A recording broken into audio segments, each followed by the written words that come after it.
Chapter 2554 Zero Wings Trump Card? With the fierce man's question hanging in the air, the rest of Crimson Emperor's members turned to illusory words. The stone forest city before them was simply too impressive. It was hard to imagine this was merely an intermediate city. They had been busy within the Ten Saints Empire, so they had only heard about Stone Forest City. This was their first visit.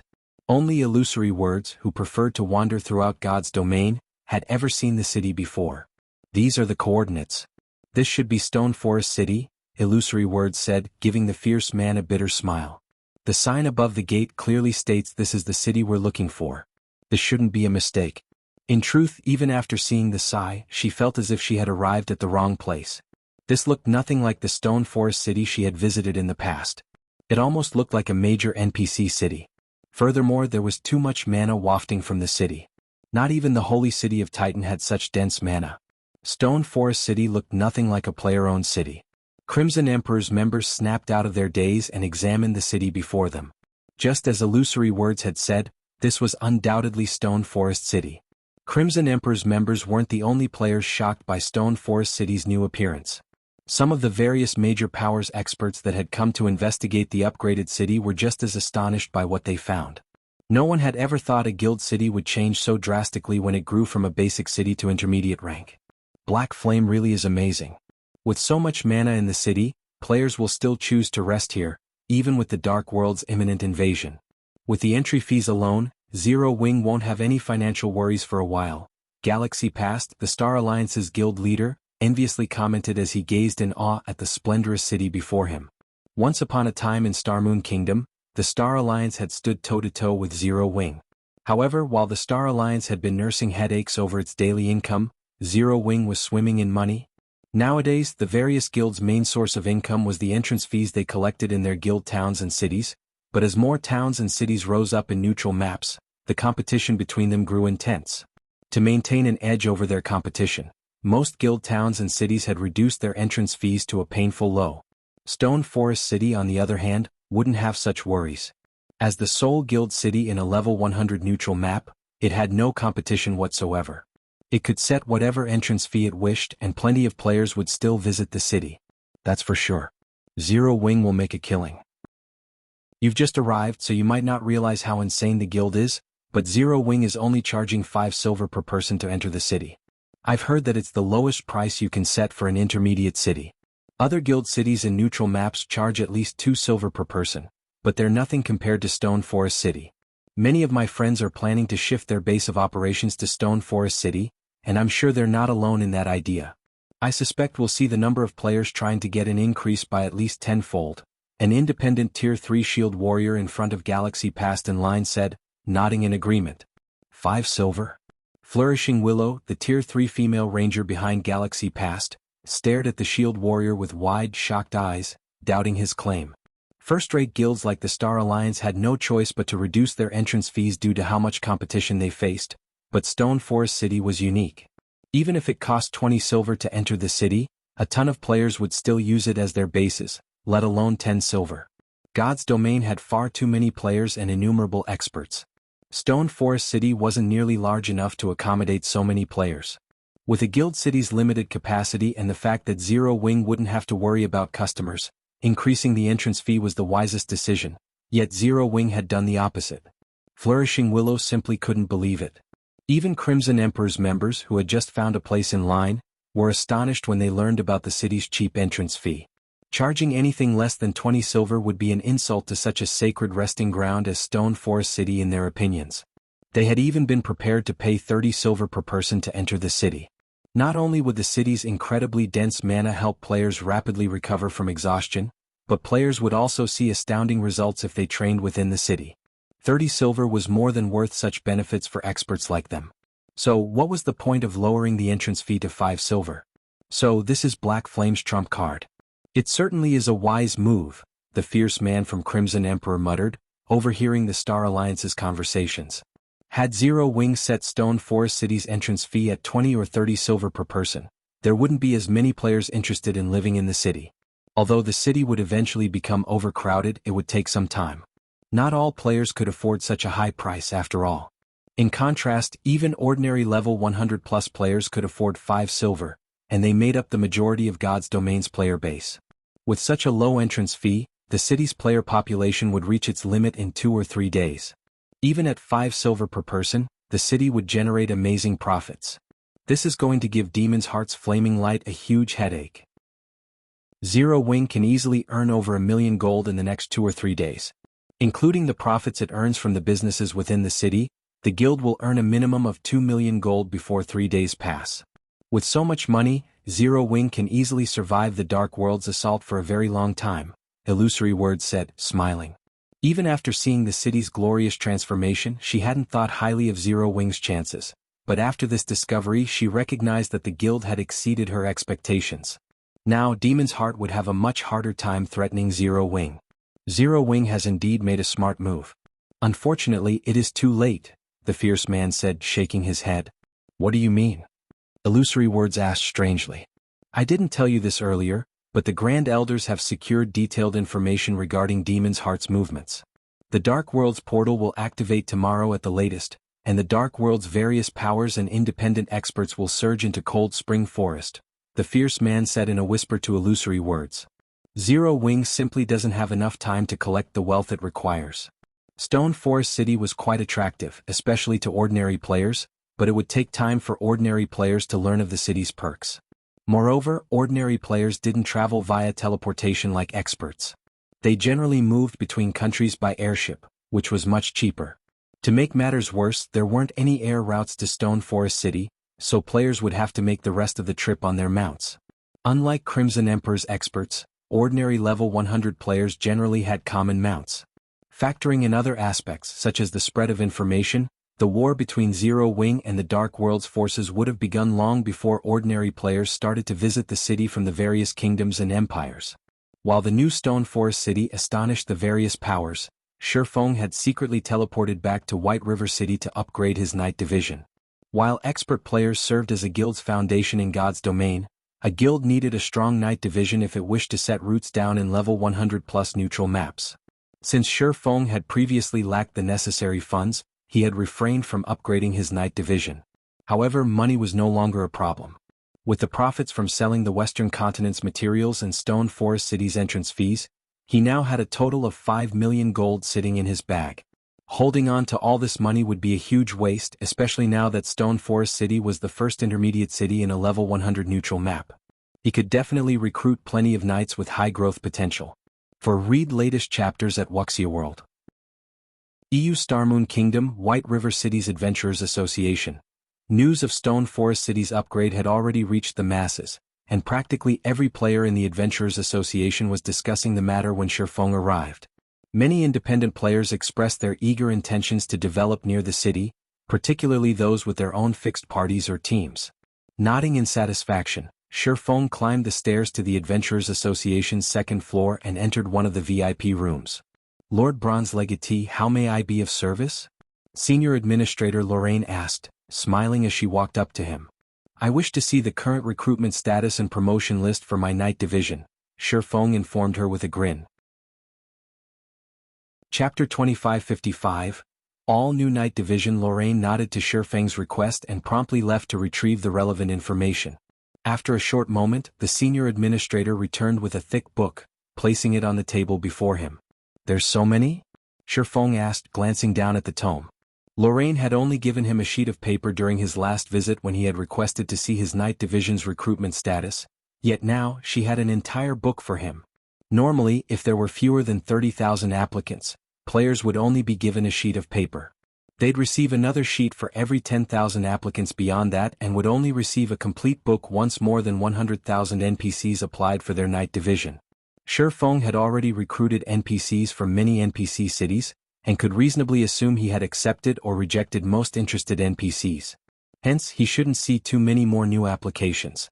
Receiving another 50,000 would be a miracle, and yet, more than 100,000 new NPCs had applied. Initially, Lord Bronze Legatee, you hadn't received many applicants. However, due to the large number of other races visiting Stone Forest City, the number of interested individuals has considerably increased, Lorraine explained. The Freedom City title's benefits have taken effect so soon? The explanation stunned Shifeng. He had thought he'd have to wait a few more days before the title took effect. He had just promoted Stone Forest City and assumed the system would make him wait. However, it seemed that he had somewhat underestimated the new title.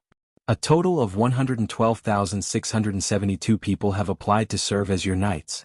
Among them, 83,241 are human, 27,412 are Orcish, 1,836 are elven, and 183 are giants.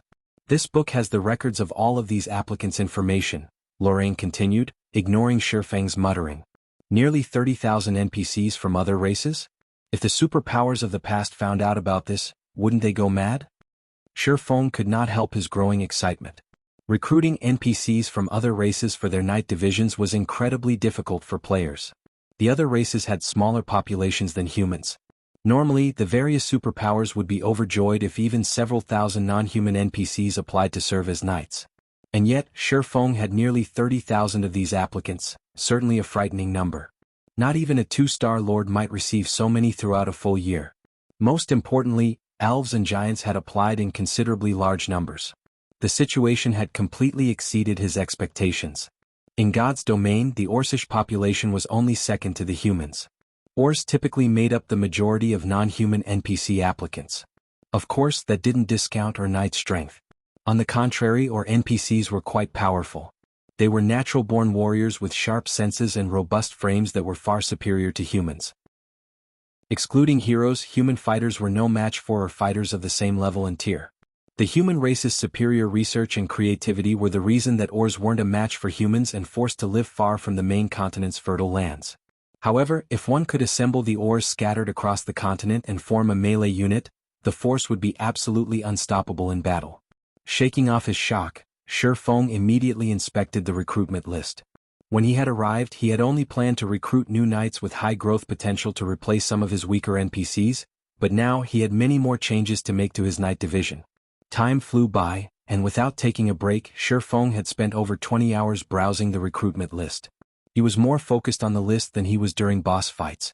Thankfully, I brought plenty of coins with me. Otherwise, I wouldn't even have enough to pay the dismissal fees. Shifeng revealed a bitter smile as he finished reading the list.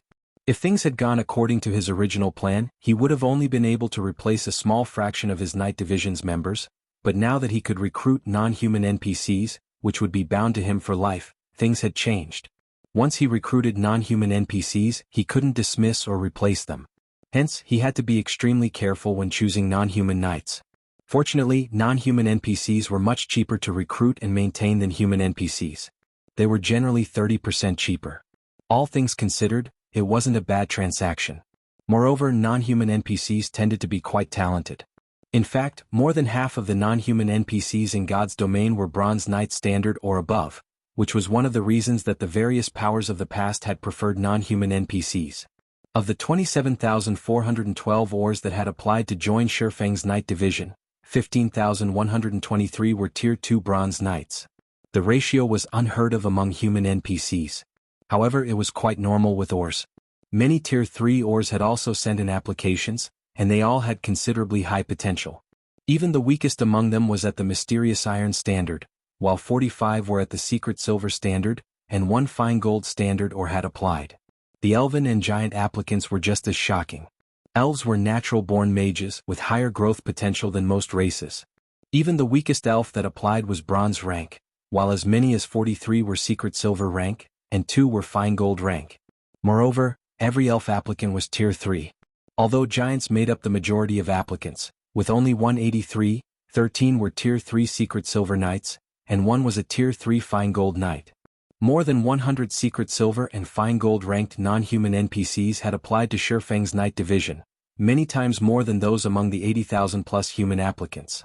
Lord Bronze Legatee, have you made your decision? Lorraine asked when Shifeng closed the book.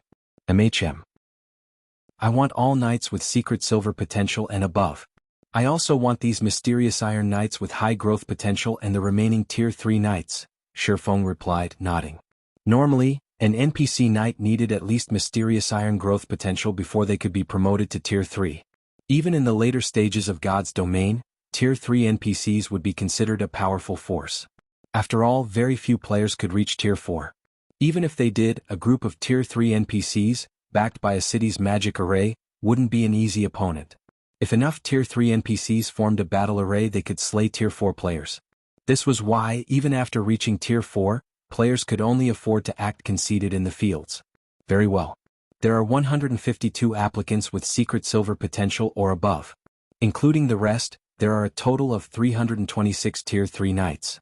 Calculating the recruitment fee of the 1,872 Tier 3 mysterious Iron Knights with high potential and some of your current knights' dismissal fees, your bill comes to 554,600 gold, Lorraine explained after taking a moment to tally his total. Please include the promotion fees for the 437 members of my knight division, Shifeng said. Giving the matter some thought, he continued, I also want to outfit my Tier 3 knights with epic equipment. How much will that come to? That will raise the price considerably. If we include the 437 people that will be promoted to Tier 3, you will need an additional 5,640,000 gold to arm all of your Tier 3 knights with epic equipment. With the prior fees, your total comes to 6,198,970 gold, Lorraine responded, giving Shifeng a skeptical look. After giving the matter some more thought, Shifeng said, reduce the number slightly then. I'll take 1,150 sets. That won't be a problem. Your total will be 5,158,970 gold. Once we process the payment, the merchandise will be delivered within 3 hours. The new knights will arrive at your city lord's mansion within 1 hour, Lorraine calmly stated. Shifeng then nearly emptied his bag of coins, and in the blink of an eye, he was once again a pauper. Nurturing a knight division really is expensive. It's no wonder why all of the superpowers that had knight divisions were poor, Shifeng muttered, bitterly smiling at the less than 3,000 gold in his bag. While Shifeng upgraded his knight division, in a remote canyon in the distant Cold Spring Forest, a group of black-clad magical class players chanted an incantation along the edge of a gigantic magic array. The array covered a 200-yard radius, and in its center stood an indifferent handsome youth with a night-black crystal in his left hand, while writing a series of divine runes with his right. With each line of completed runes, a shard broke off of the crystal and disintegrated. Read latest chapters at Wuxia World. When the crystal was nearly gone, the youth completed the final line of divine runes. Suddenly, the sky above the magic array split, and a colossal door dropped from the spatial tear. The door was over 100 meters tall and covered in ancient runes, radiating a mighty aura that made everyone nearby shudder. Once the door landed, it began to part down the middle. Excellent. It's complete. Flaming Light exclaimed as the door began to open. He then glanced at the middle-aged man standing nearby and said, Heart, notify the various powers and tell them that the door is open. Whether they cherish this opportunity or not is up to them. Understood. Furious Heart respectfully responded, crossing the threshold with his team. Chapter 2556, Crazy Freedom Hotel, Cold Spring Forest, Stone Forest City. As news regarding Stone Forest City spread to more independent players, the number of small adventurer teams visiting the city continued to increase. Less than a day after the city's reopening, it had become somewhat crowded, and even more players had lined up to enter the city. A 6-man party of cloaked players, all radiating darkness energy, stood among the long line, and none of the nearby players even dared to take half a step closer to them. Those players' killing intent is so strong. Not even dark players who constantly slaughter others in the fields have such intense hostility. Who are those people? Their killing intent isn't the only thing that's intense. Look at their equipment. They might have concealed the glow effect, but all of their items are engraved with magic runes. Their equipment should be fine gold rank or higher. Level 105 fine gold equipment. Not even the various superpowers main force members necessarily have such top-tier items. Although the independent players nearby were afraid of the 6-man party, they couldn't help but envy the party's equipment. Ever since mainstream players had reached level 100, demand for level 100 plus secret silver weapons and equipment had skyrocketed, but supply remained incredibly low. Thus, these items' prices had substantially increased. Not even ordinary expert players could afford level 100 plus fine gold weapons or equipment. Even the various superpowers main force members would throw a party if they acquired just one such weapon or equipment piece. However, the weakest piece the 6-man party wore was level 105 fine gold rank, and all of their equipment bore magic runes. To ordinary players, the equipment was divine. Despite noticing the surrounding players' envious looks, the members of the 6-man party didn't respond. I guess the main continent's ordinary experts don't amount to much, Not only do they have such poor weapons and equipment, but they don't even know about magic enhancement. Once the army has gathered, the Dark World will likely claim this area as new territory in the blink of an eye. A gray-clad, Tier 3 cursemancer with a military haircut disdainfully dismissed as he glanced at the independent experts around him. You shouldn't say such things, Old Flash. After all, the environment in this area is no match for what we have in the Dark World. These players only have to worry about monsters in the fields, while we are always on the lookout for monster and player ambushes. It's only natural that our world's players have developed so much faster. A middle-aged, bearded man with simple features chided, chuckling. Besides, ordinary experts are just that. The various major powers experts are much stronger.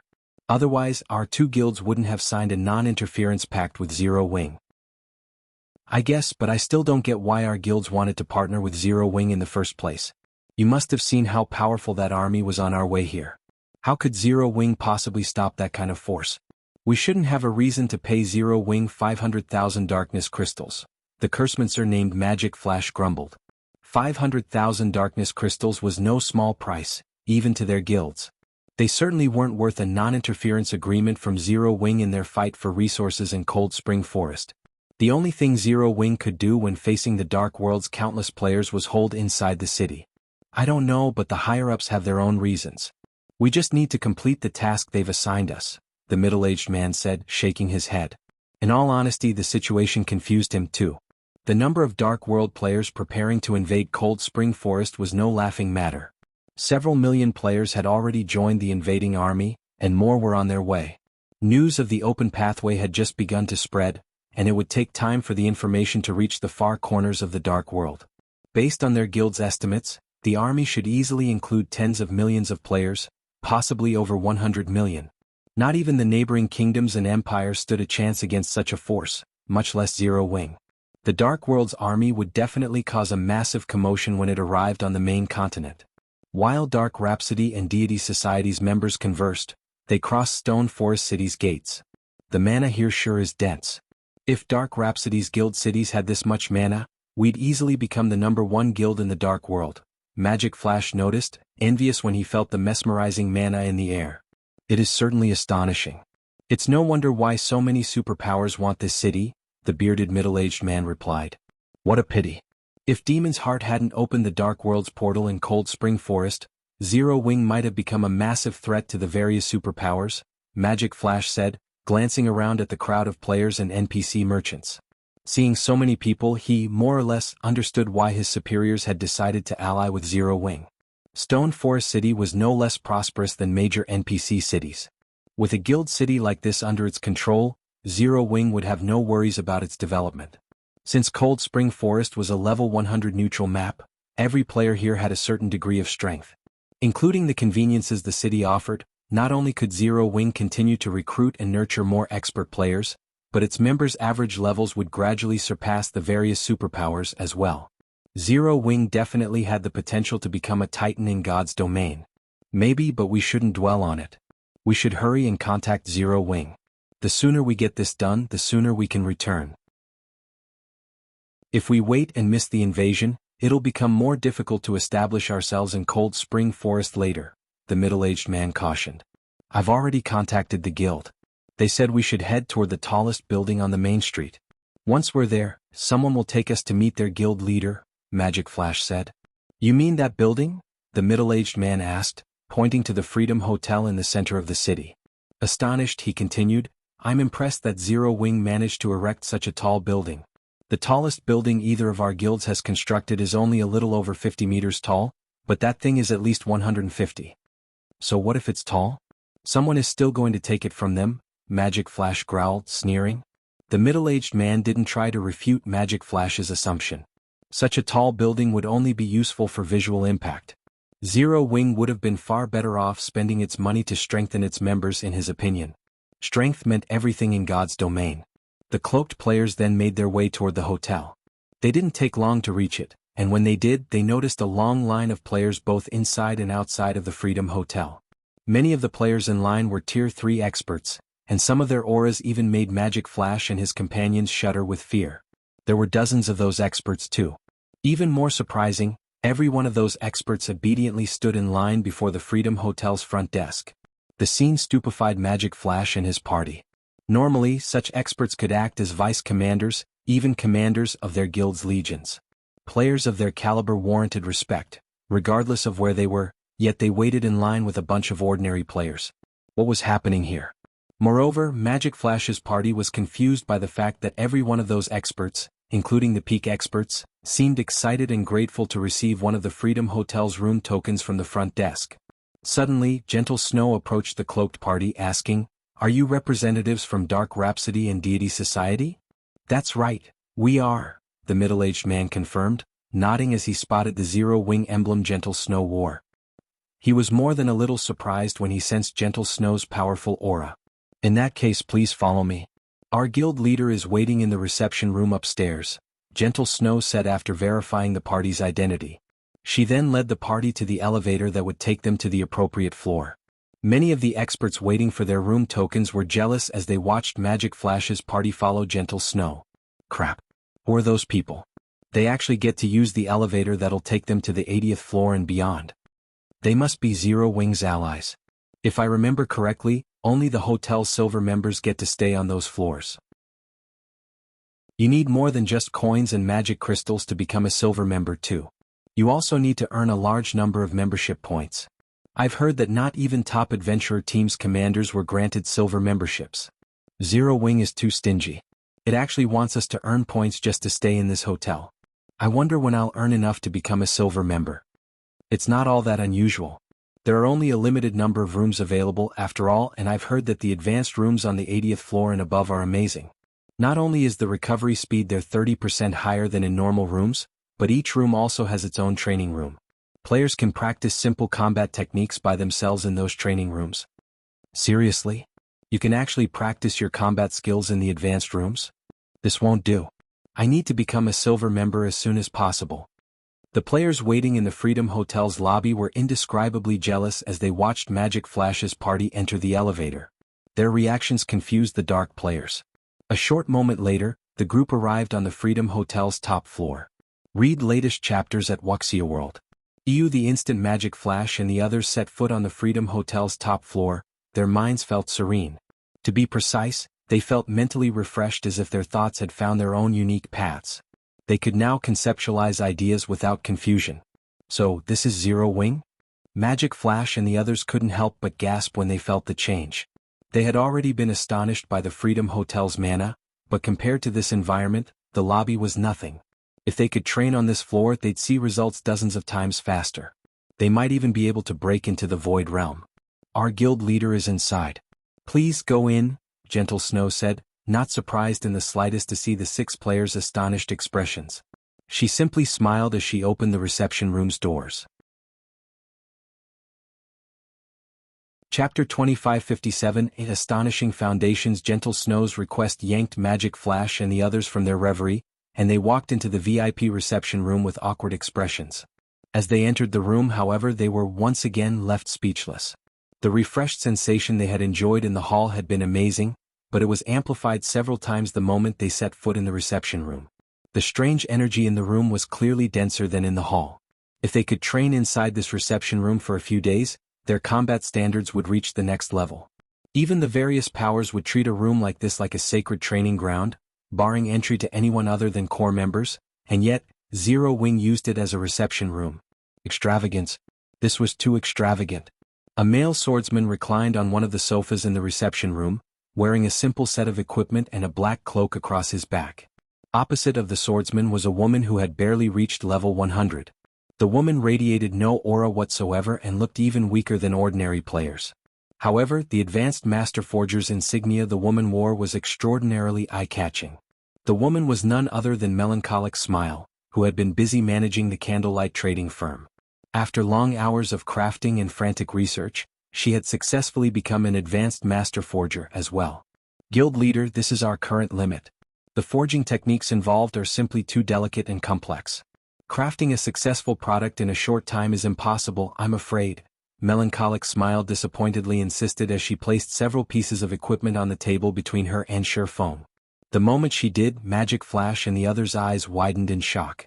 Not only were the several equipment pieces part of the same set, but they also carried the glow of fine gold equipment. In other words, the equipment placed on the table was a fine gold set equipment.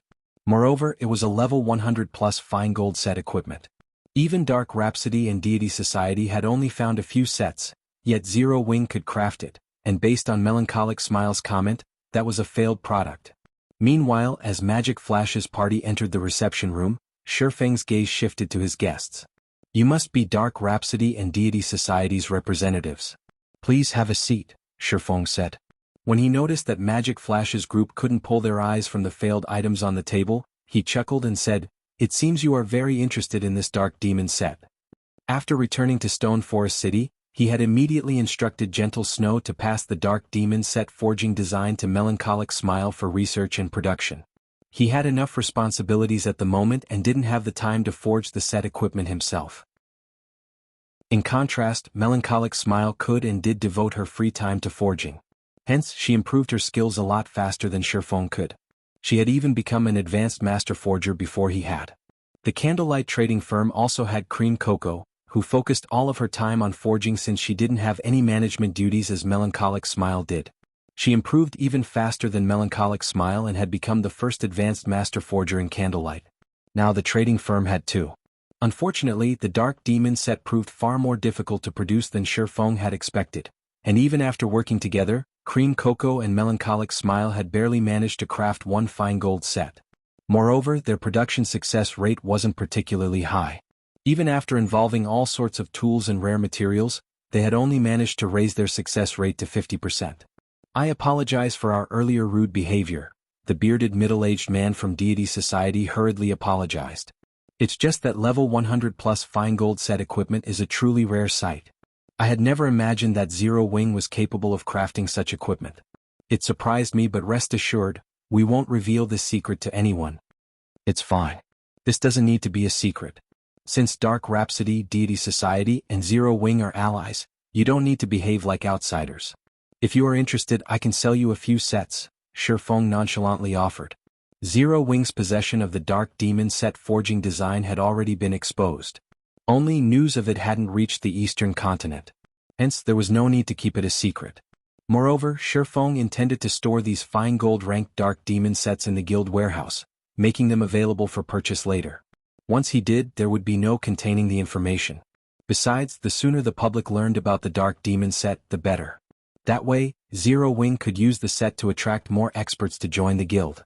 Are you serious, Guild Leader Black Flame? Magic Flash could not help but ask. That was a level 100 plus fine gold set equipment they were talking about. If he could get his hands on such a set, his combat power would increase by at least 30%. He might even catch up to peak experts of the same level. Of course, Shifeng said, smiling when he saw the passionate light in Magic Flash's gaze. However, it won't be cheap and I won't sell them for coins. He did not mind selling the fine gold-ranked Dark Demon set. This was only a failed product, after all, and at this point, most superpowers had at least a few sets of fine gold set equipment. Selling some to Zero Wing's partners wouldn't harm his guild in any way. What do you want for the set then? Magic Flash eagerly asked. Darkness crystals, Shifeng said. My price isn't very high. What do you think of 15,000 crystals? The various powers still thought only dark players needed darkness crystals, but they didn't realize that as God's Domain's lifestyle players continued to develop, attributed magic crystals would become more valuable. Weapons and equipment crafted with attributed magic crystals would gain additional properties related to the crystals.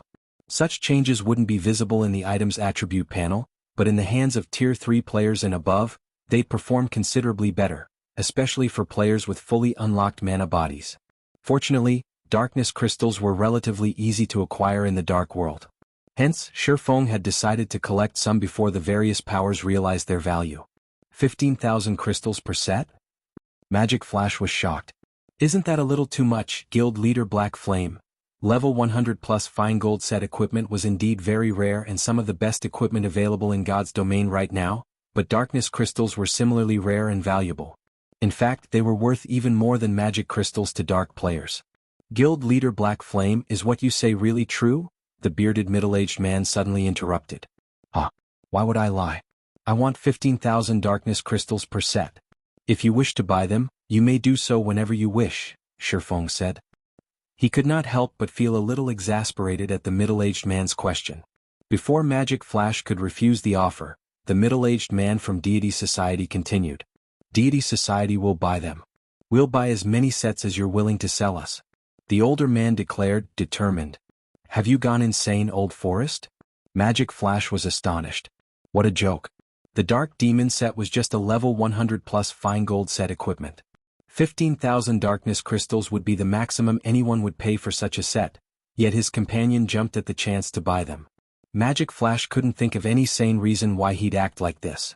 Read latest chapters at Wuxia World. You wait. Something's not right. Magic Flash realized something felt off when he saw the bearded man's nonchalant reaction. He immediately activated his identification skill and turned to the Dark Demon set on the table. Both Dark Rhapsody and Deity Society had sent players with advanced identification skills to lead their respective groups as insurance. While Magic Flash led Dark Rhapsody's team, Deity Society's leader for this party was Old Forest. There had to be a problem for Old Forest to act like this. Don't bother with an appraisal, Old Flash. The fine gold set equipment on the table isn't some level 105 set. It's a top-tier fine gold set equipment that players can use until level 120. No one had ever found anything like it in the Dark World, Old Forest whispered as Magic Flash used his own advanced identification skill. Chapter 2558, Wildly Arrogant Zero Wing. Upon hearing Old Forest's words, Magic Flash gasped. Fine gold set equipment that can be used up to level 120?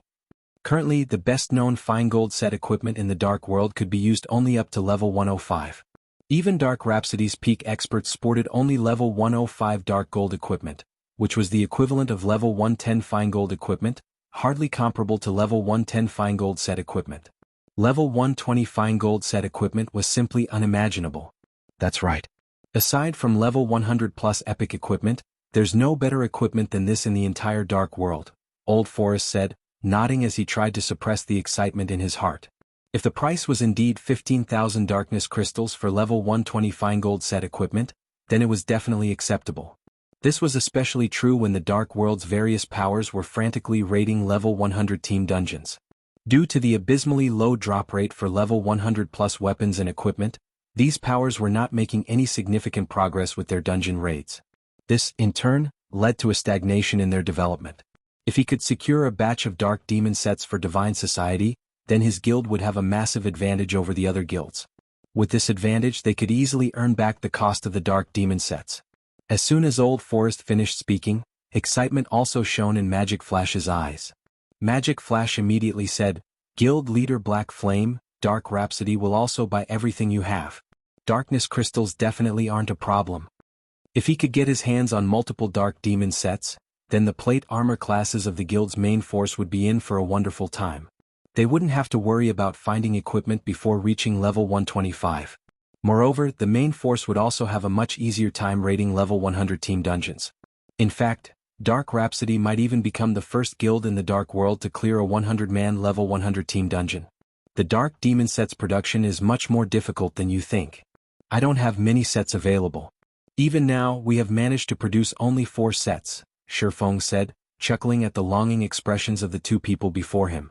Shifeng wished he could produce as many Dark Demon sets as he wanted. However, the Dark Demon set was actually level 110 to level 120 Dark Gold set equipment. The materials needed to produce it were extremely rare, which severely limited its production volume. Moreover, even when making the failed version of the Dark Demon set, the production success rate was only 50%. Only 4 sets? Magic Flash and Old Forest felt a little disappointed when they heard Shifeng's words. However, after giving the matter some thought, they found it reasonable. After all, this was level 120 fine gold set equipment they were talking about. If it were so easy to produce, Zero Wing would be invincible. Of course, it isn't exactly impossible if your two guilds wish to purchase them in large quantities, Shifeng said, smiling when he saw the disappointment on the two men's faces.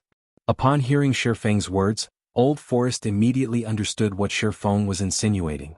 Without hesitation he replied, Guild Leader Black Flame, please state your conditions.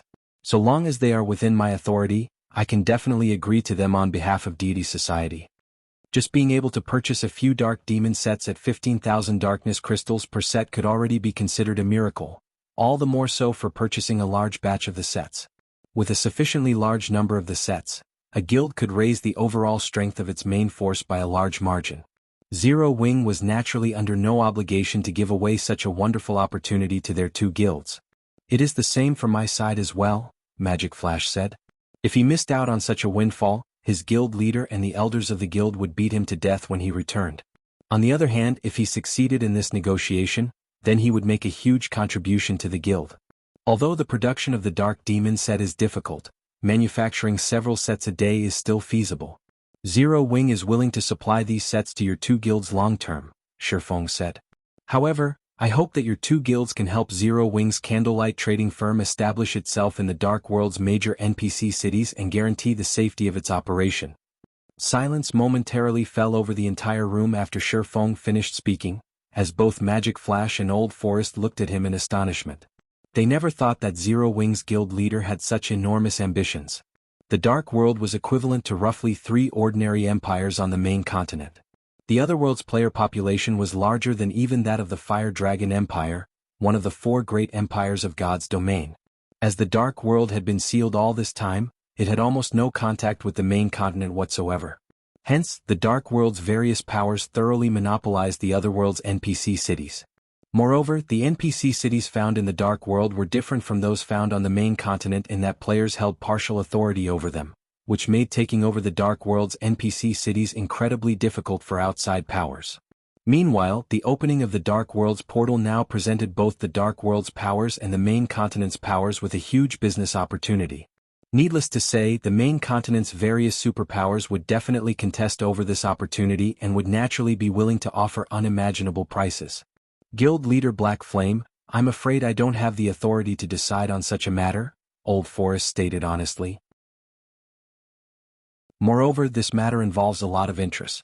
Even if Zero Wing is offering up the Dark Demon set, I do not believe my superiors will agree to your condition. As for Magic Flash, he inwardly rolled his eyes at Shifeng's demand. The Dark Demon set might be capable of further elevating the strength of their guild's main forces, but its value was nothing compared to the wealth of 3 empires worth of players. This was also one of the reasons why the various superpowers were avoiding hostilities with dark guilds, as doing so would mean losing a massive business opportunity. At this moment, let alone team leaders like Magic Flash and Old Forest, even the other 4 members of the party disdained Shifeng. Shifeng was actually trying to secure such a huge business opportunity by offering just a few sets of fine gold set equipment. Did he take them for fools? Read latest chapters at Wuxia World. Moreover, Zero Wing was already having problems keeping its position in Cold Spring Forest, yet Shifeng actually wanted to enter the Dark World's various NPC cities. This was a complete and utter joke. Don't be in such a rush to reject my offer. I understand that this involves a lot of benefits. I know even the Dark Demon set is insufficient to persuade your 2 guilds, Shifeng said, chuckling at the duo's reactions. However, what if I can make it so that the people of your 2 guilds can freely move between the Dark World and Cold Spring Forest, while everyone else from the Dark World cannot? Guild leader Black Flame, what do you mean? Old Forest asked, unable to grasp Shifeng's meaning. Guild leader Black Flame, you should know that the portal connecting the Dark World and the main continent has already been opened. The Dark World's players can come and go as they wish. This is something even Flaming Light, the holder of the portal's key, cannot stop. What can Zero Wing possibly do? Magic Light said, laughing. I don't know whether Flaming Light can stop those players or not, but from now onward, Zero Wing is taking ownership of the Dark World's portal in Cold Spring Forest. Shifeng said, smiling. He paid no attention to the ridicule Magic Flash and the others were displaying. Chapter 2559, Heading Toward the Dark World? Magic Flash and his companions stared at Shifeng in stunned silence. How arrogant. This swordsman was wildly arrogant. Not even the main continent's super guilds would dare spout such nonsense. They were talking about all of the players in an entire otherworld, and not just any ordinary otherworld but one subjected to cruel competition. Residents of the Dark World had to be extremely careful. Not only could a single mistake cost them their lives, but someone else could also benefit from their hard work. Hence, the Dark World had almost no ordinary players. Most would delete their accounts and try to start over in another world after spending just a few days in the other world. The players that chose to remain were either experts or particularly skilled at survival. When tens of millions of these players swarmed Cold Spring Forest, Not even 5 superpowers working together could stop them all, much less a single superpower. Even if the various superpowers on the main continent banded together, they'd pay an unimaginable price to defeat the Dark World's denizens. Their losses might be severe enough to cause their eventual collapse. Shi Feng, however, had just declared that Zero Wing could take control of the Dark World's portal. For a moment, Magic Flash and his party wondered if this swordsman had lost his mind. Did the man assume that he owned God's domain? Guild leader Black Flame, I don't mean to doubt you, but this matter does involve too many interests. I do not have the authority to agree to such a deal, Old Forest insisted. After taking in a deep breath, he continued, only my guild leader can preside over this matter. The most I can do is inform him of your offer. I cannot say whether or not he'll agree. That's right. Why don't we return and discuss this with our guild leaders for now? Later we'll return with the results of those discussions, Magic Flash suggested, nodding in agreement. Inwardly, however, he had already decided that Shi Feng was a lunatic. While the Dark Demon set might be valuable, obtaining fine gold set equipment wouldn't be an issue once their guilds began to negotiate alliances with the various superpowers. The only downside was that the various superpowers couldn't provide fine gold set equipment that players could use until level 120. However, it would be more than enough to raid team dungeons and grind for levels. Even as a lifestyle player, Melancholic Smile could tell that Magic Flash and Old Forest were making perfunctory promises, let alone Shi Feng, whose 5 senses had already reached their limits. I understand. With so many interests involved, reaching a swift decision will be very difficult for your 2 guilds. Zero Wing isn't in a rush, so I have no problems waiting for you to relay the situation to your guild leaders, Shi Feng calmly agreed. Please rest assured, guild leader Black Flame. We'll inform our guild leaders upon our return, Old Forest said, nodding. Following which, Magic Frost and Old Forest each handed Shi Feng their promised 250,000 darkness crystals before leaving the Freedom Hotel and making their way back to the Dark World. Once they left, Gentle Snow frowned. Guild leader, now that the Dark World's portal has opened, should we restrict our guild members' range of activity? Gentle Snow asked. She hadn't expected the portal to open so quickly. Fortunately, Zero Wing had reached an agreement with Dark Rhapsody and Deity Society regarding the Darkness Crystal's delivery as soon as it did. Otherwise, Zero Wing wouldn't have known when the portal opened and would have lost its opportunity to prepare for battle. That won't be necessary. Since the Dark World's portal is open, we should visit this other world. Contact Fire's team in the Hell Legion and inform them to gather, Shi Feng said, chuckling. Are we really going there? Shi Feng's decision surprised her. When Shi Feng had declared his intentions to Dark Rhapsody and Deity Society's representatives, she hadn't thought it was nonsense in the least. As long as Zero Wing had enough time, it was entirely possible. Not only did the guild now have the Freedom Hotel, but the guild as a whole also earned a daily net profit of more than 100,000 gold. Moreover, Zero Wing's coin and magic crystal income would continue to increase as Stone Forest City's player population did. With the Freedom Hotel to attract players, more expert players would flood into the city as well. With so many advantages, growing until it ruled Cold Spring Forest with an iron fist was entirely possible. Now, however, including the Hell Legion, Zero Wing only had a little over 500 Tier 3 experts under its command. Even if they included the 600 or so Tier 3 knights, they weren't powerful enough to challenge the Dark World in its entirety. We're heading there now. If we don't hurry, it'll be too late, Shi Feng stated, determination lacing his tone. All right. I'll notify Fire and the others, Gentle Snow answered. Although she didn't understand what Shi Feng intended, they shouldn't have any problems surviving. Melancholic, how is the construction of the Crimson Dragon flying ships coming along? Shi Feng asked, turning to the Candlelight's manager. Excluding the one in your possession, we have a total of 5 Crimson Dragon flying ships ready, Melancholic Smile proudly informed him. Although more players now had flying mounts of their own, 5 flying ships were more than enough for Zero Wing to rule the skies. Not one of God's domain's other powers could threaten the guild in the air. Good. Get them ready, Shi Feng said, nodding. While Gentle Snow and Melancholic Smile saw to their preparations, Magic Flash and his team flew back to the Dark World's portal atop their darkness bats. Upon their return to their home Otherworld, they noticed the swarm of dark players and tents filling the gravel plain 1,000 yards ahead. There were easily millions of dark players in the camp. Every one of these dark players practically vibrated with darkness energy and bloodlust, and even the lowest leveled among them was level 105. Quite a few were also Tier 3 experts.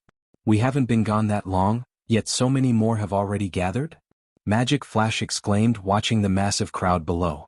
From what he could tell, at least 4 or 5 million players had set up in the camp. In comparison, the several tens of thousands of players Dark Rhapsody had dispatched were nothing. When Magic Flash thought back to Shifang's arrogant claim, he couldn't help but view the man as even more of a fool. However, Magic Flash and Old Forest continued to carry out their duties and inform their higher-ups of Shifang's proposal.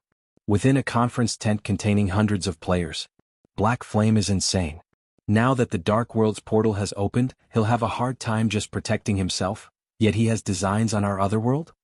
When Blue Rainbow, the female Dark Knight from Dark Rhapsody, heard Magic Flash and Old Forest report, she could not help but laugh. It's probably because he hasn't seen the gathered army yet. Once he does, like the various superpowers from earlier, he'll likely abandon the naive thought, Deity Society's Elder Gold replied, similarly smiling. A few superpowers who had been informed of the portal's opening had sent representatives to the Dark World not long ago. They had wanted to negotiate business deals with the other world's various powers, but when they saw the number of Dark players waiting for the impending invasion, every one the representatives had dropped their proposals. Those superpowers representatives had realized that the moment the gathered Dark players burst through the open portal, even the neighboring kingdoms and empires would be at risk, let alone Cold Spring Forest. In truth, even the Dark World's top 3 guilds had been surprised by how many players had joined the invading army. They had only estimated that around 20,000 experts would show up, yet more than 30,000 Tier 3 experts had already joined the camp. At this rate, they wouldn't have any problems gathering 40 or 50,000 Tier 3 experts by the time the invasion began. While Blue Rainbow and Elder Gold spoke in hushed whispers, the various representatives in the tent fell silent. Read latest chapters at Wuxia World. It seems everyone is of the same opinion. In that case, there's no point in continuing this discussion. We can still afford to ignore Stone Forest City, but since the Dark World has mustered such a powerful army, we cannot let the main continent's superpowers take our share of the city. A cold, robust man resting in one of the 3 main seats within the tent spoke up. Standing, he continued, let us officially advance into Cold Spring Forest. It's time we show the main continent's powers the strength of our Dark World. As the robust man finished speaking, the various representatives ordered their subordinates to march on Cold Spring Forest.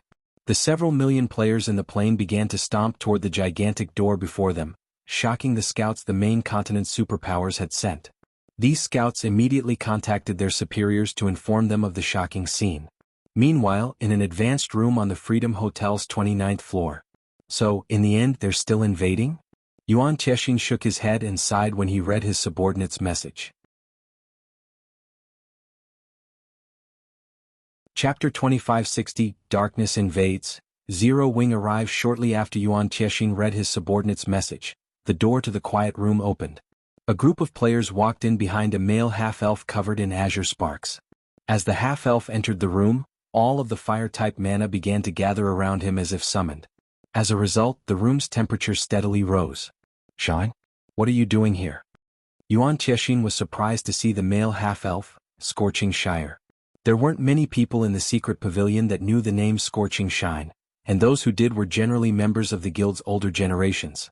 While Scorching Shine's current appearance made him look as if he were in his 30s, he was actually over 50. The man had withdrawn from the secret pavilion's front lines many years ago and was only active behind the scenes. Before Scorching Shine had withdrawn, he had been considered one of the pavilion's absolute monsters. He could even contend with the commander of mythology's strongest trump card legion. He no longer busied himself with guild affairs, however, preferring to focus on his own improvement. Not even Yuan Tiexin, who had a close relationship with Scorching Shrine, could begin to imagine how powerful the man had become. However, Scorching Shrine's individual strength wasn't the reason he was so well known in the secret pavilion. Rather, it was the Scorched Legion under his command. The Scorched Legion was one of the secret pavilion's trump card legions, and Scorching Shrine had personally nurtured every one of its experts. Although the legion only had 200 members, they were all geniuses Scorching Shrine had handpicked from the pavilion's new recruits. Initially, the man had set his sights on Purple Jade as well. Unfortunately, she preferred one-handed swords, and Scorching Shrine's knowledge of the combat style was limited. In the end, she hadn't joined his Scorched Legion. The Scorched Legion was still considered a hidden force, secretly fighting on God's domain's front lines. It existed solely for exploring new maps and almost never meddled in guild affairs. Now, however, Scorching Shine and his legion had come to Stone Forest City, which left Yuan Tiexin a little confused. We received the command from Vice Guild Leader Dawn. Now that the Dark Worlds portal has opened, she specifically sent me to negotiate with the various superpowers targeting the city, Scorching Shine softly explained. Vice Guild Leader Dawn sent you to take charge of the situation? Hearing the news, Yuan Tiexin breathed a sigh of relief. This is good. With you here, I'm sure those superpowers will show restraint. In that case, Zero Wing might have a chance of fending off their combined assault. Yuan Tiexin had been worried that Dawn Jade had given up on Stone Forest City, but now that the Scorched Legion had arrived, the city had gained an additional layer of defense. The Scorched Legion was no weaker than Netherworld Empire's Hell Legion. In fact, in large-scale combat, the Scorched Legion would easily outperform the Hell Legion since none of its members were human. Aside from half-elves, which were particularly skilled with magic, the Legion had half-orc members, who were formidable melee fighters. Their combat power was leagues greater than human players of the same level and tier. Of course, the Secret Pavilion had paid a huge price to ensure that the Scorched Legion's members reached Tier 3 as quickly as possible. Don't get excited just yet. Stone Forest City's recent promotion has made the various superpowers even more desperate to obtain it. Even with my Legion here, we can't guarantee that Zero Wing will keep the right to rule Stone Forest City. However, if Zero Wing is willing to hand over some of the city's shares, I'm sure keeping the city under its control won't be a problem, Scorching Shine calmly stated. Let's not waste any more time. The Dark Worlds players are already marching on Cold Spring Forest. We need to prepare quickly. I'm not familiar with Black Flame, so you'll have to contact him. That won't be a problem. I'll inform Zero Wing right away, Yuan Tiexin agreed, nodding. He then contacted his connections in Zero Wing. The various superpowers' combined force wasn't the most worrisome. Rather, the Dark World's forces warranted more concern. Not even the Secret Pavilion had expected the Dark World to be so powerful. The Otherworld's invading army had more than 5 million experts, and more than 30,000 of them were Tier 3 experts. The army also had more than 50 flying mounts, and to make matters worse, these numbers only grew as time passed. If this army were allowed to flood into Cold Spring Forest, the consequences would be dire. Shortly after Yuan Tiexin contacted Zero Wing, however, he froze in shock. Old Yuan, has something happened with Zero Wing? Scorching Shine asked, his curiosity piqued when he noticed his old comrade's stunned expression. Not long ago, Black Flame led a team to the Dark Worlds portal. He plans to negotiate with the Dark Worlds players, Yuan Tiexin grimly explained. Negotiate with the Dark Worlds players? The news dazed Scorching Shine as well. He then looked at Yuan Tiexin and asked, are you sure Black Flame's brain is working properly? What a joke. With the portal to the Dark World open, the Otherworld's players were like a pack of starving wolves that had just spotted fresh meat. They'd pounce on anyone they encountered, not wait for negotiations. This was precisely the reason that the various superpowers had ordered their members to stay at least 10,000 yards away from the portal, afraid that they'd lose their subordinates to these ravenous wolves. Shi Feng, however, was doing the exact opposite. Instead of strengthening Stone Forest City's defenses, he had taken the initiative to contact the Dark Worlds players personally. He was heading straight for the portal, basically offering himself up, gift-wrapped, to the Dark Worlds army. Even the various superpowers were stunned when they learned of Shi Feng's plan from their spies in Zero Wing. What was going on? Was Zero Wing about to surrender? Inside another advanced room within the Freedom Hotel. Illusory, it seems Zero Wing will fall, even without the various superpowers' interference, the fierce man from Crimson Emperor said as he read a report from his subordinate. Shaking his head, he continued, we won't even have to wait 2 or 3 days for this war to conclude. Everything will likely end today. This is insane. We're talking about an entire otherworld of experts. Why would he pull such a crazy stunt? Illusory Words couldn't believe her eyes when she read the report. When Shi Feng had tried to challenge an entire city with only several hundred players, she had seen a possibility for him to succeed, but trying to repel all of the players from an otherworld was a fool's dream. This was no longer a force an individual power could hope to overcome. While Illusory Words and many others were puzzled by Shi Feng's most recent ploy, Furious Heart, who had been busy persuading the Dark World's players to act, received the news. Interesting. It seems Black Flame really loves a fight. He must think this battle will be just like the one in Demon City, Furious Heart laughed as he read the report. Hopefully he doesn't turn and flee after witnessing the Dark World's army. I wouldn't want this to be too boring. Elated, Furious Heart shifted his gaze to the invading army that marched through the portal into Cold Spring Forest. In the face of this army of several million dark players, even a kingdom would fall, much less Zero Wing. Following which, Furious Heart tossed aside the report and led his team through the portal. When the Dark World's players arrived in Cold Spring Forest, a commotion broke out among the army. So, this is the main continent? Crap. There are so many rare ores and herbs nearby. This place is ours for the taking. The dark players couldn't help their growing excitement as they drank in the beautiful scenery in Cold Spring Forest. They wanted nothing more than to claim the surrounding resource areas right away. Even the upper echelons from the otherworld's various powers looked around them with a passionate flame burning in their eyes. They had to admit that Cold Spring Forest was a much higher quality than the Dark World's level 100 maps. As long as they could collect these resources, neither their individual development nor their guilds would be a problem. Before the Dark World's residents could celebrate, however, they heard a loud roaring from the distance, a deep rumble that echoed throughout the valley the portal occupied. Read latest chapters at Wuxia World. Everyone turned toward the origin of the sound. The dark players then spotted 5 colossal figures flying toward them. As the roaring grew louder, they could begin to distinguish the flying giants' details. Are those flying ships?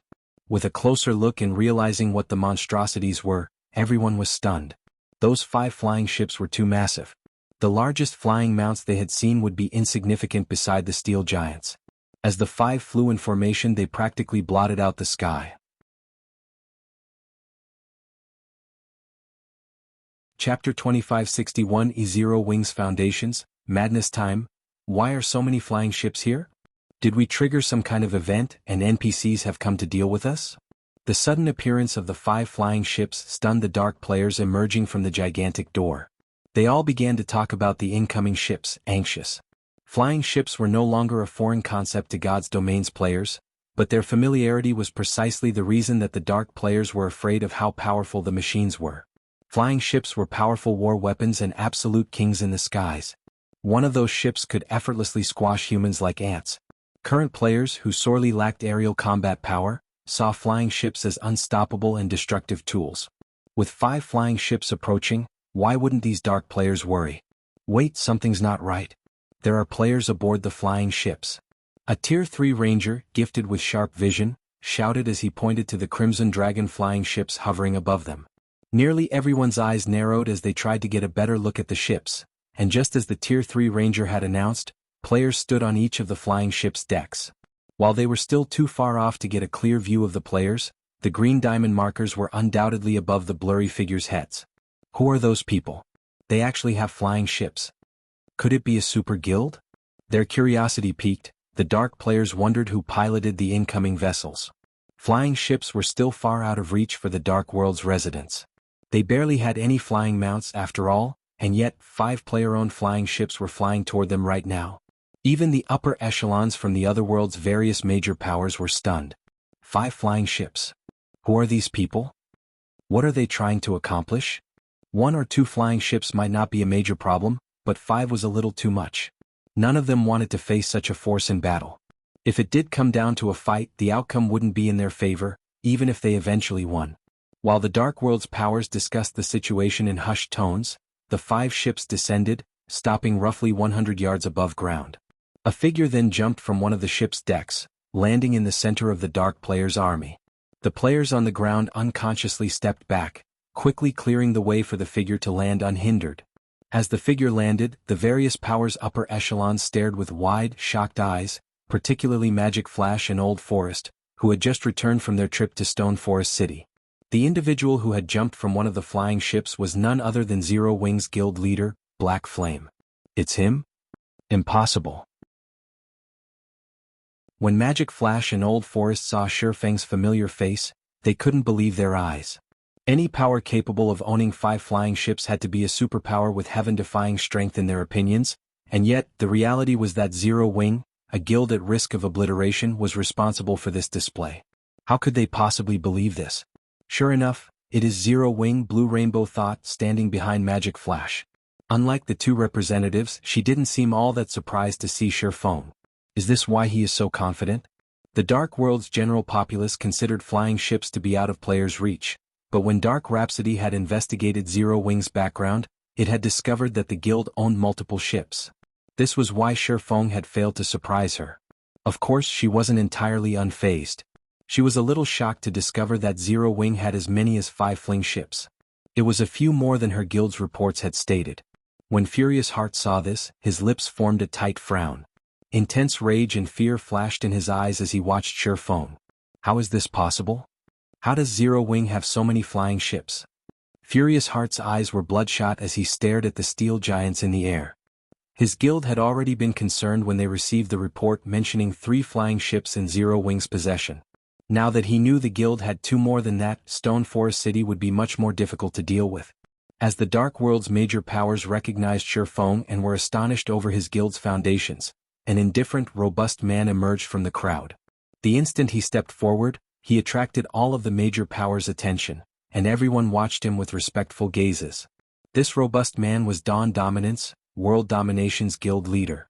He was a legend in the Dark World. Not only had he single-handedly developed World Domination to become one of the other world's top 3 guilds, but he was also one of the Dark World's top-ranked experts. Dawn Dominance was precisely why Dark Rhapsody and Deity Society were so afraid of the up-and-coming World Domination. He had even been chosen to preside over the earlier war conference. "You must be Zero Wing's guild leader, Black Flame," Dawn Dominance addressed Shifeng. "I am Dawn Dominance, World Domination's guild leader. You could say that I'm one of the leaders for the Dark World's invasion into Cold Spring Forest.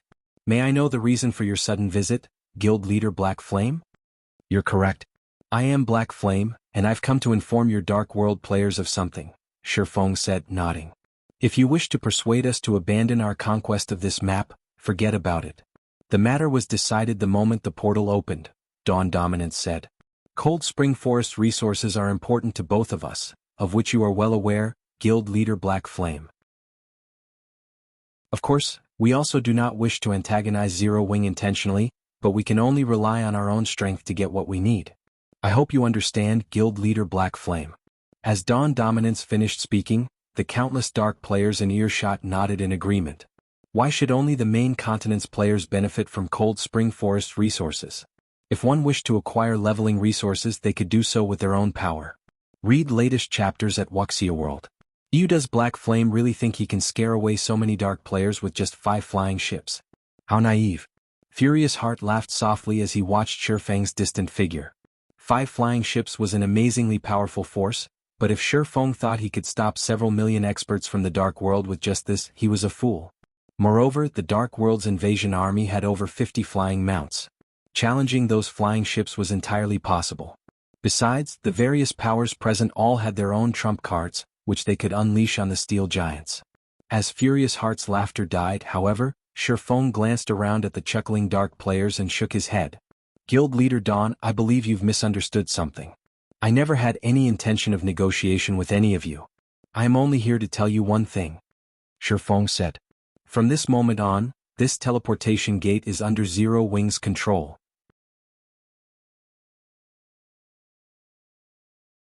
Chapter 2562, Challenging the Dark World? Silence fell as Shifeng finished his declaration. Magic Flash and Old Forest stared at the swordsman with their mouths ajar. They hadn't actually thought he'd been serious. This was insane. They had assumed Shifeng had been joking back in the Freedom Hotel, and yet, the man had just repeated his intentions straight to the Dark World's various powers and independent players. After a moment, every Dark player broke out in riotous laughter. Did this guy come all this way just to tell us a joke? He actually thinks Zero Wing will manage this teleportation gate from now on? Does he really think he can claim ownership by declaring it? Who does this guy think he is? For a time, the countless Dark players expressed their anger and ridicule. Their prior fear and awe had evaporated like fog on a hot day. They wondered how hard Shifeng had hit his head to provoke the Dark World in its entirety so boldly. What is Black Flame trying to do? Did he give himself a concussion and lose his mind? Doesn't he realize that he basically just declared war on everyone in the Dark World? Blue Rainbow frowned at Shifeng, who still seemed quite calm. When they had heard Magic Flash and Old Forest report, they had considered Shifeng's intentions a joke. Now, however, Shifeng had publicly announced Zero Wing's plan to take control of the teleportation gate. If this was a joke, it wasn't funny. As far as she was concerned, this swordsman either overestimated himself or was on a path of self-destruction. Not even multiple cooperating super guilds would dare spout such nonsense before the Dark World's army, much less a single superpower. Anyone that took control of the teleportation gate would reign over the Dark World. This was beyond foolish. He's dead. He's definitely dead now. Furious Heart laughed maniacally as he watched Shifeng. Thanks to Shifeng's announcement, the Dark World's various powers and independent experts would stop at nothing to obliterate Zero Wing, even if Demon's Heart didn't pull any strings. They likely wouldn't let the matter rest until they had removed any trace of Zero Wing from Cold Spring Forest. If they didn't, the main continent's players would look down on them, which was something the Dark World's denizens and powers wouldn't allow. Once the Dark World's collective laughter died down, each of these dark players turned lethal gazes on Shifeng, killing intent radiating from them in waves. Some Tier 3 experts even unsheathed their weapons, preparing to teach this arrogant swordsman a lesson. What a pity, Guild Leader Black Flame. I had hoped you were smart enough to know when to advance and when to retreat, but it would seem that Dark Rhapsody and Deity Society had thought too highly of you, Dawn Dominance said, shaking his head. He then turned to leave with no intention of continuing his conversation with Shifeng. A unit of 5 flying ships might be impressive, but it wasn't intimidating enough to force the Dark World's invading army to back down. While war weapons had frightening power and deadly potential, their attack rates were very low. When there wasn't much of a difference between two sides' combat power, an additional 5 flying ships would prove miraculously effective, but if one side had an overwhelming combat power advantage, the ships couldn't turn the tide of battle. At Tier 3, expert players were more than agile enough to evade flying ships' attacks as long as there was enough distance between them. Furthermore, the invading army had more than 50 flying mounts, just as much aerial combat power as Zero Wing. When Dawn Dominance left, the surrounding Tier 3 experts smirked and moved to surround Shifeng. Nearly 1,000 Tier 3 experts pointed their weapons at the swordsman, their combined killing intent so powerful that the air around them grew cold and cloudy. The Tier 2 dark players that had come to Cold Spring Forest to join the fun couldn't contain their excitement as they watched. Not even superpowers had so many Tier 3 experts, yet the Dark World's army had so many more. When less than 50 yards separated these dark experts and Shifeng, figures began to drop from the hovering flying ships, one after another. In the blink of an eye, nearly 500 Tier 3 experts took their places around Shifeng, and every one of them radiated a more intense aura than the Dark World's Tier 3 experts. Seeing reinforcements arrive, the encroaching dark players came to a halt. The various major powers spectating upper echelons were similarly astonished. They had never dreamed that Zero Wing could muster such strength. Now that 500 Tier 3 experts had joined the fray, the Dark World's top 3 guilds would be no match for Zero Wing's force, even if they worked together. Including the flying ships still looming above them, engaging in battle now would only invite Zero Wing to slaughter those top 3 guilds. It's no wonder why you dared to spout such nonsense. Zero Wing is actually quite formidable. Dawn Dominance had stopped, turning to glance at the Tier 3 experts around Shifeng, but he shook his head and continued, "However, I'm afraid that still won't be enough to defeat the Dark World." As he finished speaking, more Tier 3 dark players swarmed around Shifeng. In less than 30 seconds, a group of over 6,000 Tier 3 dark players had joined the encirclement. Even Blue Frost and his Zero Wing companions from Shelter 1, all of whom had participated in numerous battles, couldn't help but frown. "Blue, what do you think the guild leader is trying to do? We're not really going to fight against all those people, are we?" Best Reincarnation, the leader of Shelter 1's second party, nervously asked. He had watched and fought in multiple wars involving tens of thousands of players, but compared to the Dark World's army, those forces weren't worth mentioning. Not even an army of tens of thousands would be a warm-up for these 6,000 plus Tier 3 experts. If this force entered the Dark Den, they could sweep through the other world without any trouble. Even if every shelter banded together, they wouldn't survive. Meanwhile, Zero Wing had fewer than 500 Tier 3 experts present, and even with monsters like Fire Dance and Hell Rush, their chances of victory were unknown. "I don't know, but even if we lose this battle, it'll be helpful in the future.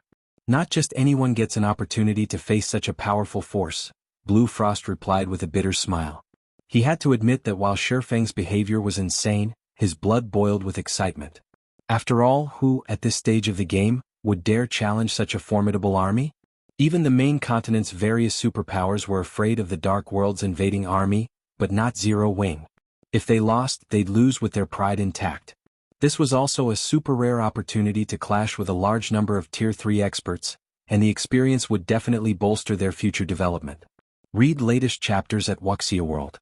EU. As soon as Blue Frost finished his reply, however, Shifeng stepped forward from Zero Wing's defensive circle and faced the Dark World's several thousand Tier 3 experts directly. It seems you still don't understand, Shifeng said, shaking his head at the Tier 3 Dark players around him. Calmly he continued, since the very beginning, I told you that I've only come to inform you. I'm not here to negotiate. Since you wish to test my patience, I regret to inform you that you've picked a fight with the wrong person. Shifeng then pulled a token from his bag and started to chant an incantation. It was simple, only consisting of a dozen or so syllables, and would even be easy for a player new to God's domain to chant. Before the Dark players could mock Shifeng for his ignorant foolishness, several magic arrays quickly manifested behind the swordsman. In less than a second they transformed into a spatial gate, and once the gate was complete, NPCs in exquisite uniform equipment marched into Cold Spring Forest like a well-trained army. Every one of these NPCs had at least reached level 120 in Tier 3. Many of them even hailed from other races, and in the blink of an eye, more than 1,000 NPCs had joined the battlefield. Chapter 2563, Suppressing Everyone. Crazy Zero Wing. When more than 1,000 Tier 3 NPCs appeared behind Shifeng, the Dark players, Zero Wing's members and the Hell Legion were stunned. In the various NPC kingdoms and empires, Tier 3 NPCs were considered powerhouses. They could even serve as magistrates in minor cities. And yet, Shifeng had just summoned over 1,000 of these NPCs, including non-human NPCs. It was unbelievable. We already have so many? When Gentle Snow saw Shifeng's night division, surprise colored her features. She had known for a while that Shifeng had invested a ton of coins in developing the guild's night division, but she had assumed they'd need a long time to amass and nurture so many Tier 3 NPCs. During Shifeng's visit to the Western continent, she had felt they'd be lucky enough to gain an additional 200 or 300 Tier 3 knights, but contrary to her expectations they had several times that. With this many Tier 3 knights, not even taking out an army of more than 10,000 Tier 3 players would be a problem, much less defeating the 6,000 Tier 3 Dark players before them. The reason was very simple. Not only were NPCs' basic attributes far higher than players of the same level and tier, but they also commanded a large number of skills and spells. Their skill and spell completion rates also triumphed over players. Moreover, as God's domain underwent more system updates, NPCs' intellect and combat standards would improve. At Tier 3, NPCs could already more or less rival Refinement Realm experts, with some surpassing them. This was why even Tier 3 players would receive a one-sided beating if they challenged Tier 3 NPCs. Of course, the biggest difference between the two was NPCs' equipment standards. Acquiring level 100 plus fine gold weapons and equipment was currently incredibly difficult for players, but even the weakest of God's domain's Tier 3 NPCs, at least those not bound to players, wore full sets of dark gold equipment. Most of Zero Wing's Tier 3 knights, on the other hand, wore epic equipment. Even Tier 3 Void Realm experts would have to flee from these knights, let alone Tier 3 Refinement Realm experts. The surrounding 6,000 plus Tier 3 Dark players unconsciously began to retreat. The major powers' upper echelons watched on with grim expressions, astonished. None of them had ever thought Zero Wing's strength would be this frightening. When they had learned, throughout their investigations, that Zero Wing had nearly 600 Tier 3 knights, the prospect of dealing with the guild had given them huge headaches. If they wanted to capture Stone Forest City, they knew they'd have to work with the main continent's various superpowers. But not only had they just learned that Zero Wing had 5 Crimson Dragon flying ships, but it also had more than twice the reported Tier 3 knights. Just how were they supposed to fight such a force? Is this why he hadn't hesitated to give away 70% of Cold Spring Forest resource spots? Realization dawned on Blue Rainbow as she watched Shifeng. She had thought the man was insane for giving up so much of Cold Spring Forest and increasing the competition between his guild and the Dark World's various powers, but looking at it now, it seemed she had been sorely mistaken. With so much combat power, no power or player in the Dark World would dare compete with Zero Wing for the remaining 30% of Cold Spring Forest. On the contrary, Dark Rhapsody and Deity Society would have a much harder time controlling their 70%. Most of the two guilds' influence lay in the Dark World, and outside of it they had barely any at all. If the Dark World's players were too afraid to take a bite out of Zero Wing's resource spots, It would only be natural that they'd contest with Dark Rhapsody and Deity Society's territory instead. Damn it! How is this possible? Furious Heart felt as if he were going mad as he gazed at the 1,000+ Tier 3 NPCs behind Shifeng. He couldn't fathom how Zero Wing had gotten its hand on so many, and everyone wore excellent equipment too. Against such a force, not even an army of more than 10,000 Tier 3 experts would have an advantage. Moreover, the Tier 3 experts that had joined the invading army belonged to the various guilds and adventurer teams. Commanding them like a proper army would prove very difficult. No one wanted to serve as cannon fodder and die a pointless death. If the invading army had had an absolute advantage, overwhelming Zero Wing's experts with their numbers would have been easy, but now that there was such a radical difference between the two sides' strength, the various guilds and adventurer teams' Tier 3 experts wouldn't be so keen to take action. The 1,000+ NPCs waiting for orders petrified the Dark World's players. They simply stared at Shifeng and his NPCs in silence, stupefying Blue Frost's group. Even the Hell Legion's members were astonished. Before coming here they had accepted their impending deaths. They had been massively outnumbered after all. Even if they were more powerful individually, they wouldn't be able to kill enough players with their limited stamina and concentration. However, none of them had imagined that the situation would develop as it had. The army of several million which had boldly marched into Cold Spring Forest had come to a grinding halt, and none of the Dark World's players dared to step forward. Everyone stood frozen in front of the teleportation gate. After the silence had dragged on for a while, Dawn Dominance emerged from the crowd, presenting himself before Shifeng once more. This time, however, the man didn't look down on Shifeng. Rather, he appeared cautious. Guild leader Black Flame, you truly are amazing.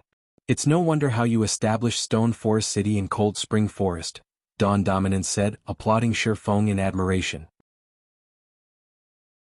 Since everyone here has recognized your display of strength, on behalf of the Dark World's various guilds and adventurer teams, I will declare that we will not participate in Zero Wing's struggle against the various superpowers.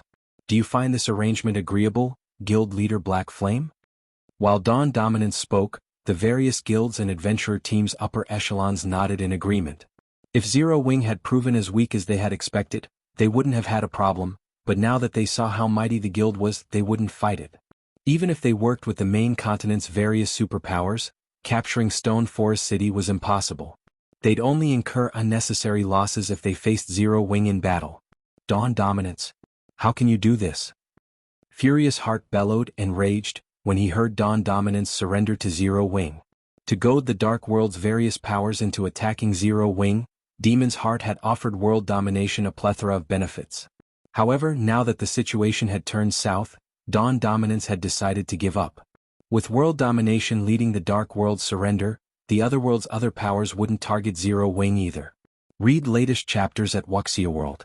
EU. Before Furious Heart could continue to curse at Dawn Dominance, however, Shifeng shook his head. Guild Leader Dawn, how many times must I repeat myself before you get it through your head? I am only here to notify you that Zero Wing will be managing the Dark World's teleportation gate from now on, and in the future my guild will collect a fee from anyone that wishes to use it. Have I been specific enough now? Shifeng asked the other guild leader. I don't care if you wish to work with those superpowers against Stone Forest City or not. Dawn Dominance, who had intended to say more, was speechless. Even Furious Heart, who had been angrily cursing in the distance, gaped at Shifeng. Is this guy insane? Dawn Dominance has already declared that none of us would target Stone Forest City, yet he insists on managing the teleportation gate. Does he really want to make the entire Dark World his enemy? When Magic Flash heard Shifeng's response, he too was at a loss for words. This was the best outcome Zero Wing could hope for, but rather than settling, Shifeng insisted on owning the Dark World's teleportation gate. He was a madman.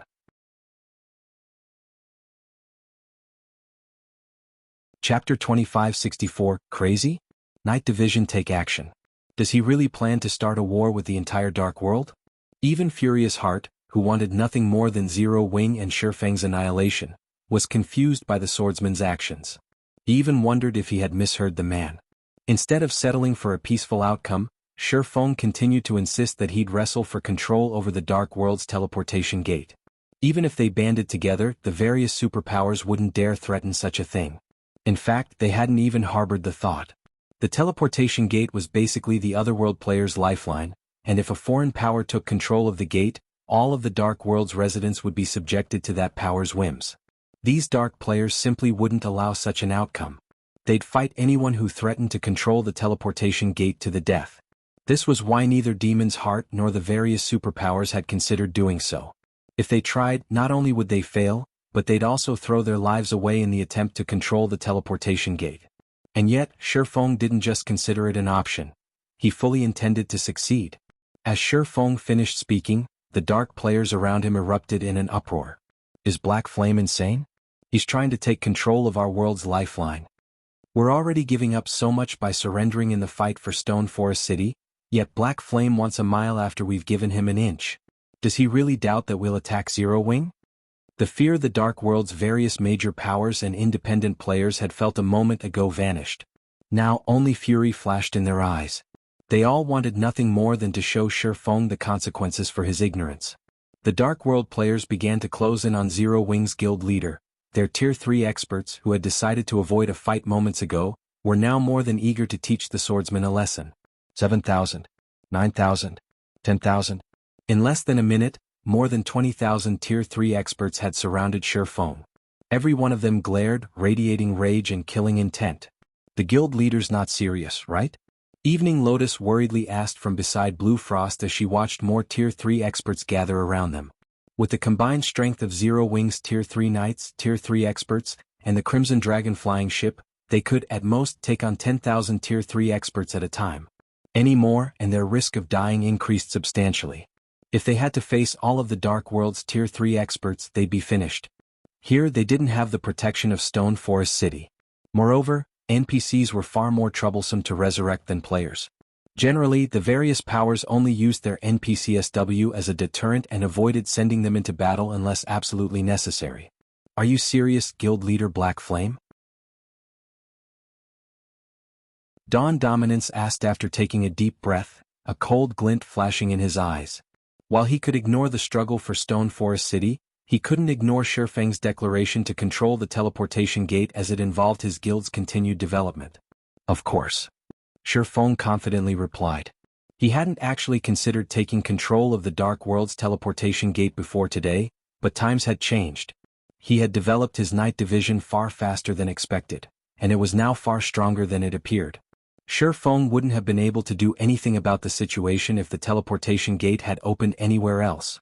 Since it had opened in Cold Spring Forest, where his Night Division was based, however, he'd be a fool not to take advantage of it.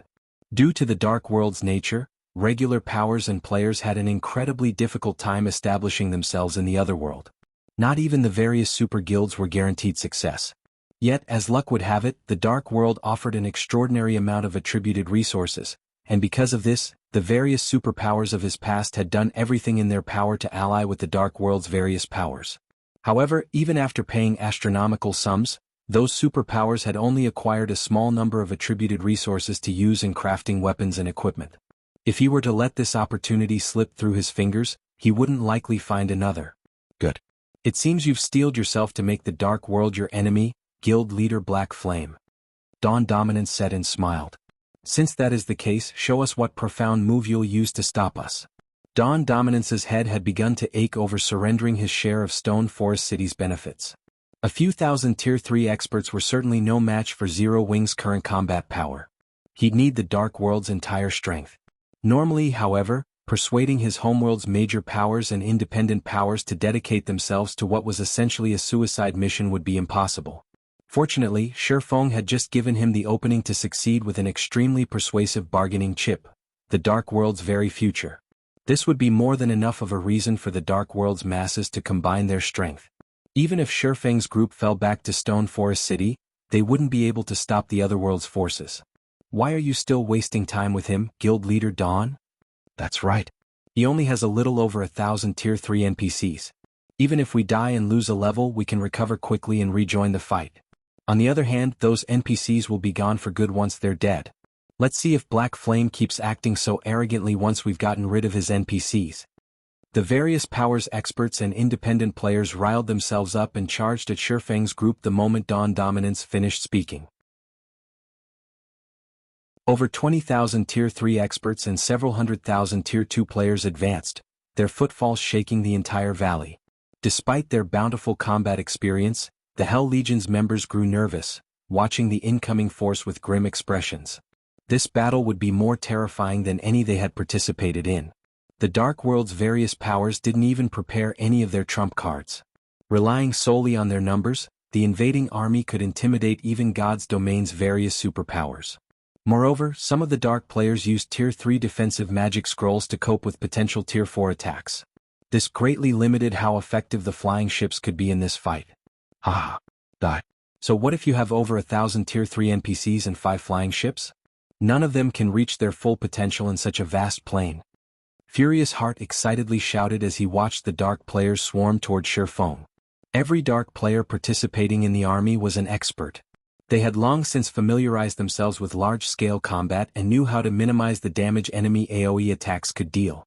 Furthermore, unlike in a siege, Zero Wing's forces didn't have a defensive magic array to hide behind. Once the two armies engaged, war weapons like the Crimson Dragon flying ships and large-scale destruction spells would be nearly useless. However, Shifeng didn't mobilize his flying ships or instruct his Tier 3 magical class NPCs to cast large-scale destruction spells as everyone had expected. He simply watched the Dark players approach in silence. Have they forgotten how to attack, scared silly? They must not have expected an actual fight, but it's too late for regret now.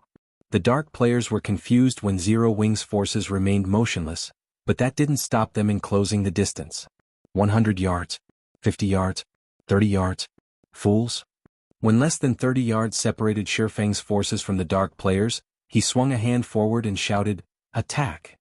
Suddenly, over 100 tall, brawny oars geared with epic weapons and equipment exploded forth, reaching the enemy's front line in the blink of an eye. They brandished their swords and axes, cutting down the enemy Tier 3 MTs with speed and accuracy. Read latest chapters at Wuxia World. EU skillfully responding to the Oar Knight's assault, the Tier 3 MTs raised their shields, effectively blocking the attacks. After a moment, however, every Dark player was stupefied. The instant the Oar's weapons slammed into the Tier 3 MT's shields, every player that took a hit flew backward as if a giant boulder had slammed into them. From afar, it had looked like the Dark World's army had crashed into an immovable wall. Not only had the army's advance ended in a grinding halt, but bodies flew above the rest of the force as well. Before these players fell to the ground, however, countless magic arrays appeared above, bombarding them with another series of attacks. The casters exhibited astounding control with their spells, and the spells themselves were unbelievably powerful. Every attack had as much power as level 110 mythic monsters. Despite their defensive spells' protection, the targeted players lost every last HP in no time at all. Over 1,000 Tier 3 players and several Tier 3 players had died in less than a second, leaving nothing but empty space among the tide of Dark players. The Dark World's denizens hadn't even had a chance to retaliate.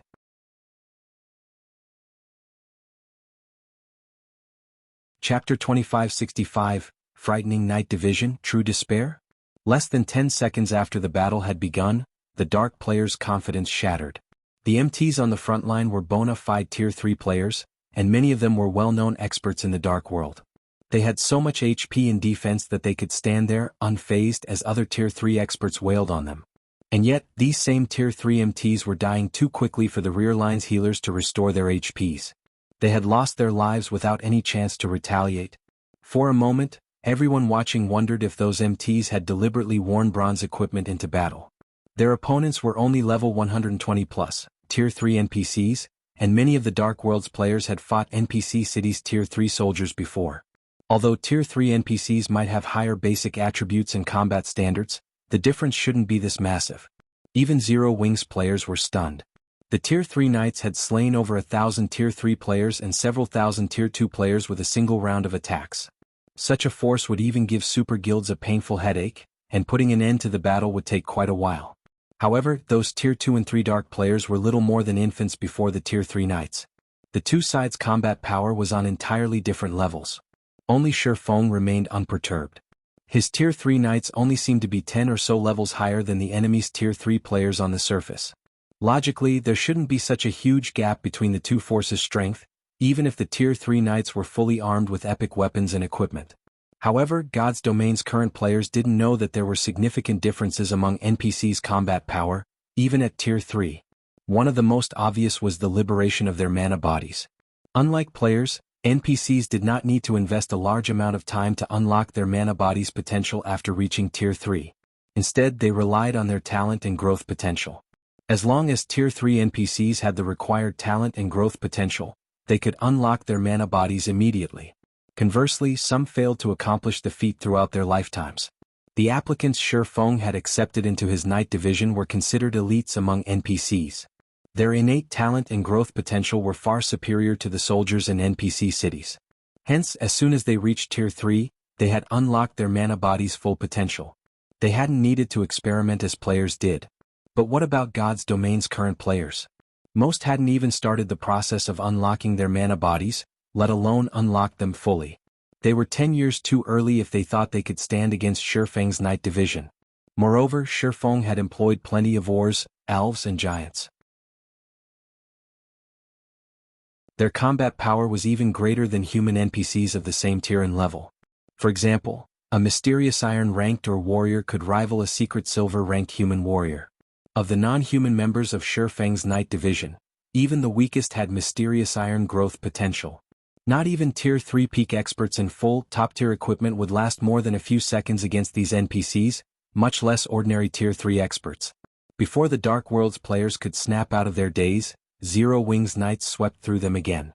Like harvesting wheat, the Knights needed no more than 3 moves to slay the Dark players, reaping their lives in the blink of an eye.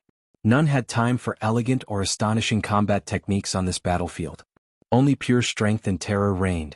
The first unit, consisting of more than 50,000 players, had been annihilated in less than 2 minutes, and over 6,000 of them had been Tier 3 experts. In contrast, Zero Wing hadn't lost a single knight. In fact, they had hardly taken any damage. Silence descended on the battlefield. The Dark players that had eagerly charged into combat had begun to back away, one step after another. How is this possible? Furious Heart, who had been preparing to join the fray, gasped when he saw the field of corpses.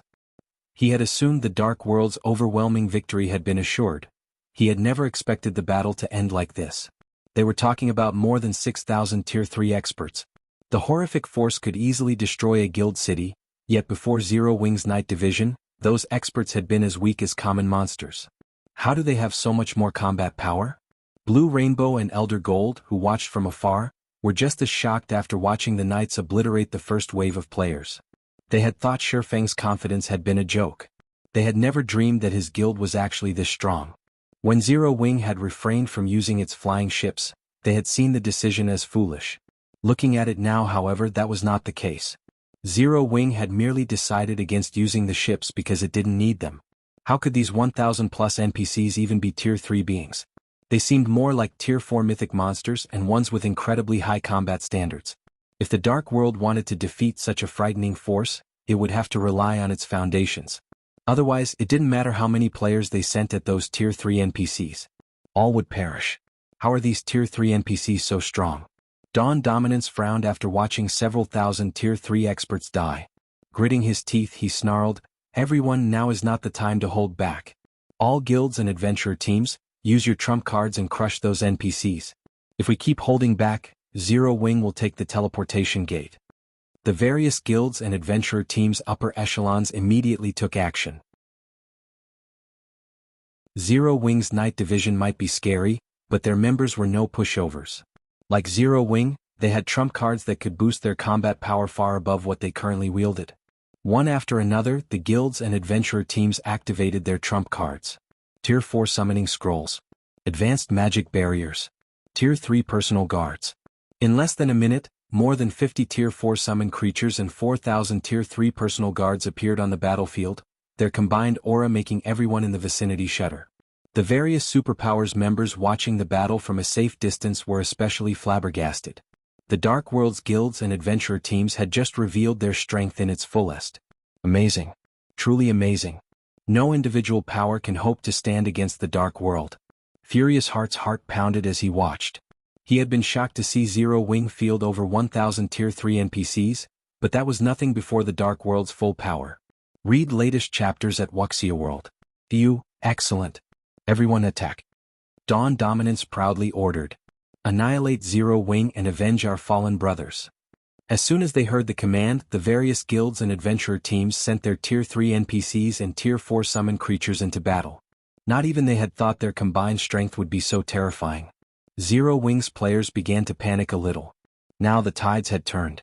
But just as the Dark World's residents expected to see Shifeng fall into despair, the person in question gazed upon the approaching NPC force and summoned creatures with an extraordinary calm before retrieving a small ring from his bag.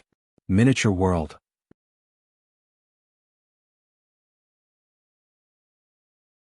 Chapter 2566. Mouths ajar. Seeing Shifeng step forward and chant an incantation, Blue Rainbow and Elder Gold were stunned. He still wants to fight? Confusion changed Blue Rainbow's expression when Shifeng showed no intention of retreating. The difference between their combat power was clear for all to see. The Dark World's invading army was far too strong for any individual power to stop. Based on Shifeng's behavior, however, he intended to stay in this fight. Blue Rainbow struggled to understand. During its investigations, Dark Rhapsody had obtained quite a bit of detailed information on Zero Wing from the main continent's superpowers and knew the guild had a plethora of astounding trump cards. The Ring of Gospel, a domain treasure, was one of them. When activated on a large battlefield, it had proven miraculously effective. Not only did the Ring of Gospel have large AoE skills, but they were also considerably powerful. However, the ring's effects on this battlefield would be very limited. Zero Wing currently faced Tier 3 personal guards and Tier 4 summoned creatures after all. They had incredible resistance to suppression effects. Moreover, more than 50 Tier 4 summoned creatures had joined the fight. Even if the Ring of Gospel could suppress them, a measly 1,000 plus Tier 3 NPCs wouldn't be enough to stop them. The invading army also had over 3,000 Tier 3 personal guards to support it. Even Graceful Monarch and Purple Rakshasa, who watched from a hidden location, were confused. What is Black Flame trying to do? Is he going for broke? They had only come to get a glimpse of the Dark World's strength. They had never dreamed that they'd witness a large-scale war between Zero Wing and the Otherworld. They had been unprecedentedly shocked after seeing Zero Wing's combat power. No one had expected the guild to have the strength to stand up to a force that included every expert from an entire Otherworld.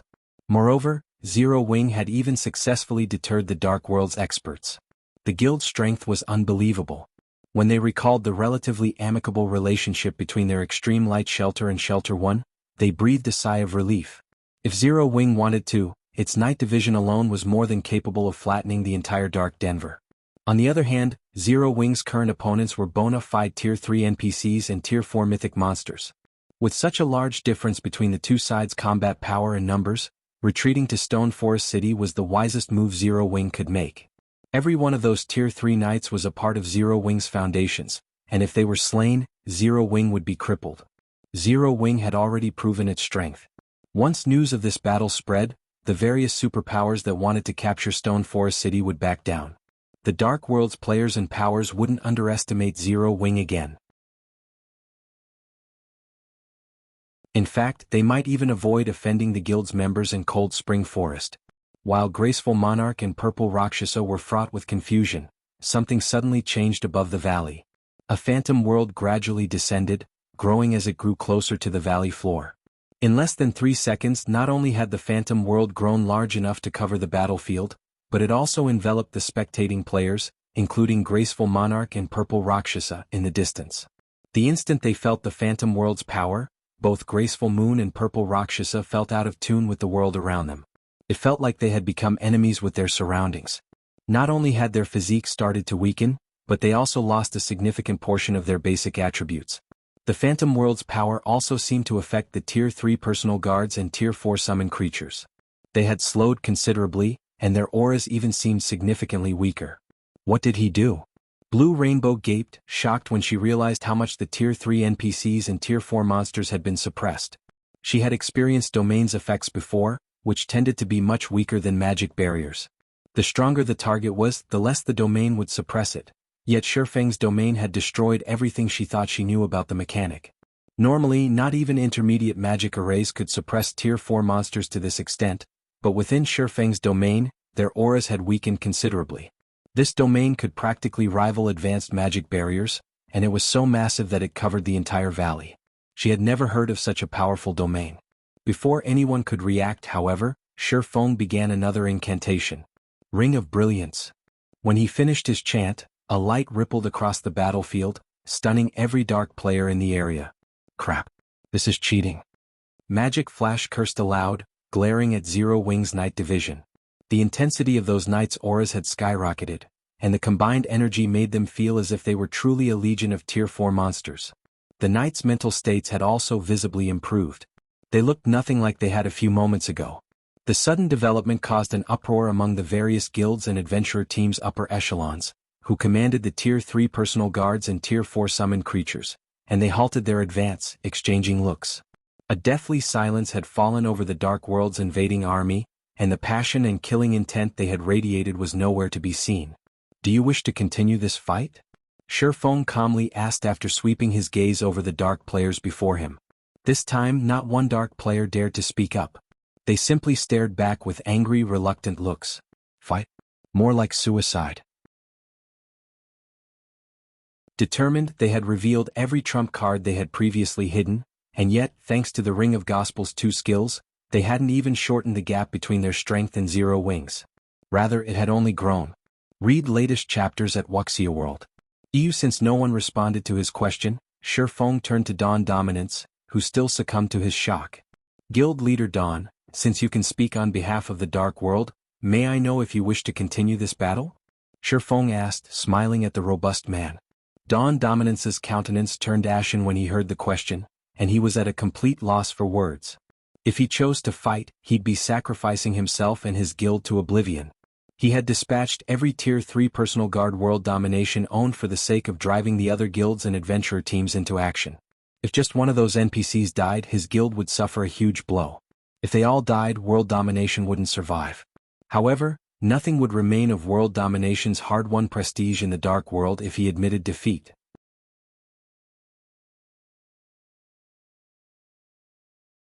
Chapter 2567, Suppressing an Army of Millions. Upon hearing the question Shifeng directed at Dawn Dominance, silence fell over the battlefield as the various powers' upper echelons turned to look at World Domination's guild leader, who served as the Dark World's representative. Zero Wing's strength had far exceeded their expectations. The guild possessed not only an incredibly strong knight division but also a domain treasure capable of significantly suppressing even Tier 4 creatures. The combination of the 2 cards meant no power could threaten Zero Wing's Knight Legion at this stage of the game. For a time, silence reigned over the Dark World's army of several millions because of Shifeng's words. This situation stupefied Magic Flash and the others, who were spectating the battle from afar. Arrogance? Ignorance? When Magic Flash and the others thought back to the opinions they had of Shifeng, they realized how ridiculous those were. At the same time, they celebrated inwardly. This was because they finally saw for themselves what a true monster was today. Previously, in their opinion, single-handedly going up against thousands of enemies simultaneously could already be considered a legendary feat. In fact, 99% of the people who claimed to be capable of such a feat were undoubtedly spouting nonsense. As expert players, Magic Flash and his companions knew just how difficult it was to go up against thousands of enemies simultaneously, especially in a large-scale guild war. The enemy side would definitely have numerous expert players amidst their forces.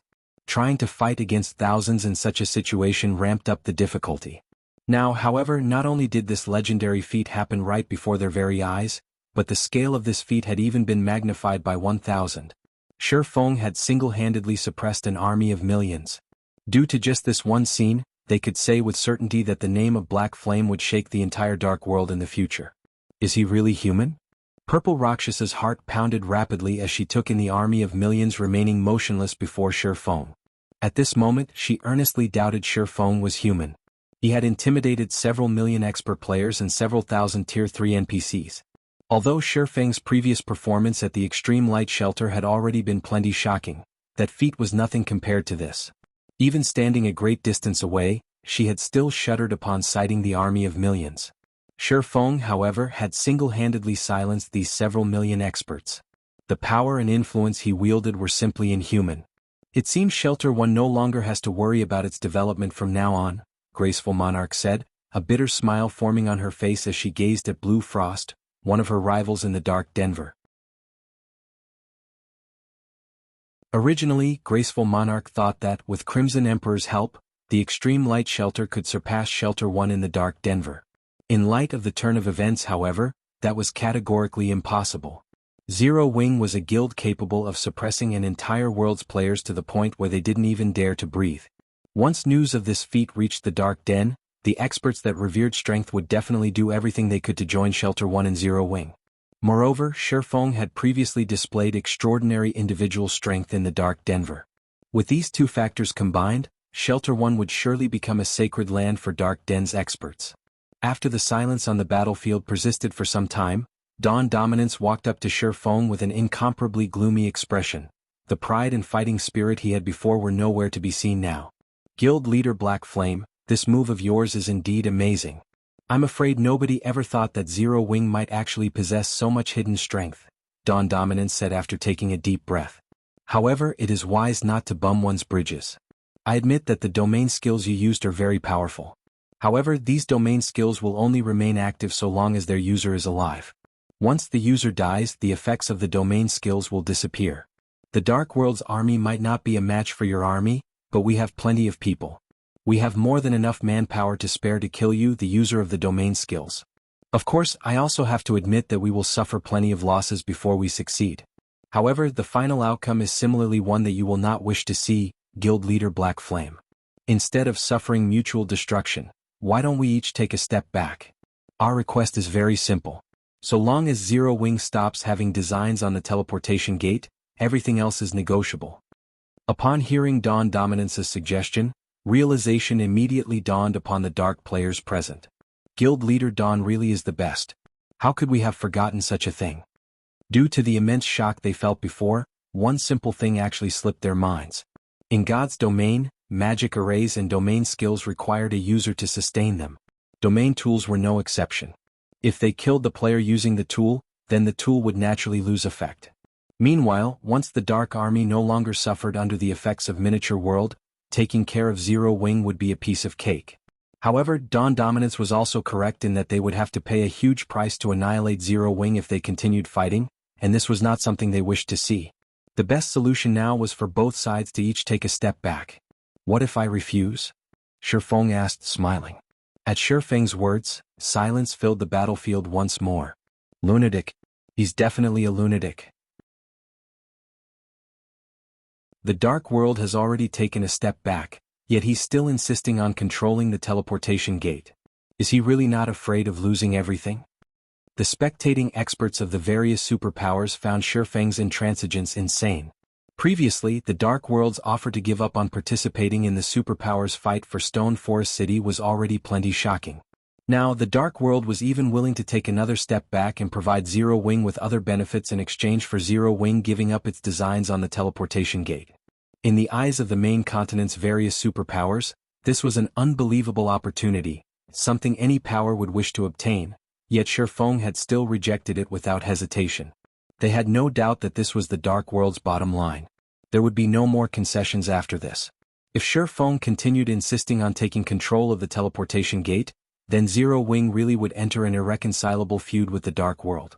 Guild leader Black Flame, do you really intend to drag Zero Wing into a fight to the death? Dawn Dominance demanded as he tried to suppress the anger in his heart as much as possible. You'll regret it if that happens. Zero Wing's strength thoroughly exceeded Dawn Dominance's expectations. If both sides continued fighting, the only outcome would be mutual destruction, an outcome he was not willing to see. After all, world domination still needed to develop on the main continent. Without sufficient strength, its efforts would be futile. However, he never imagined that Shifeng would actually be so stubborn as to refuse to take a step back even when given an excellent opportunity to do so. Guild leader Dawn, there's no need to continue showing Black Flame any respect. Since he doesn't know how to appreciate goodwill, I say that we just teach him a lesson. At worst, we'll have a slower time developing on the main continent. That's right. Since he doesn't want the goodwill we're showing him, let's just annihilate Zero Wing and be done with this. Let's see what he can do then. The dark players present similarly grew enraged at Shifeng's response.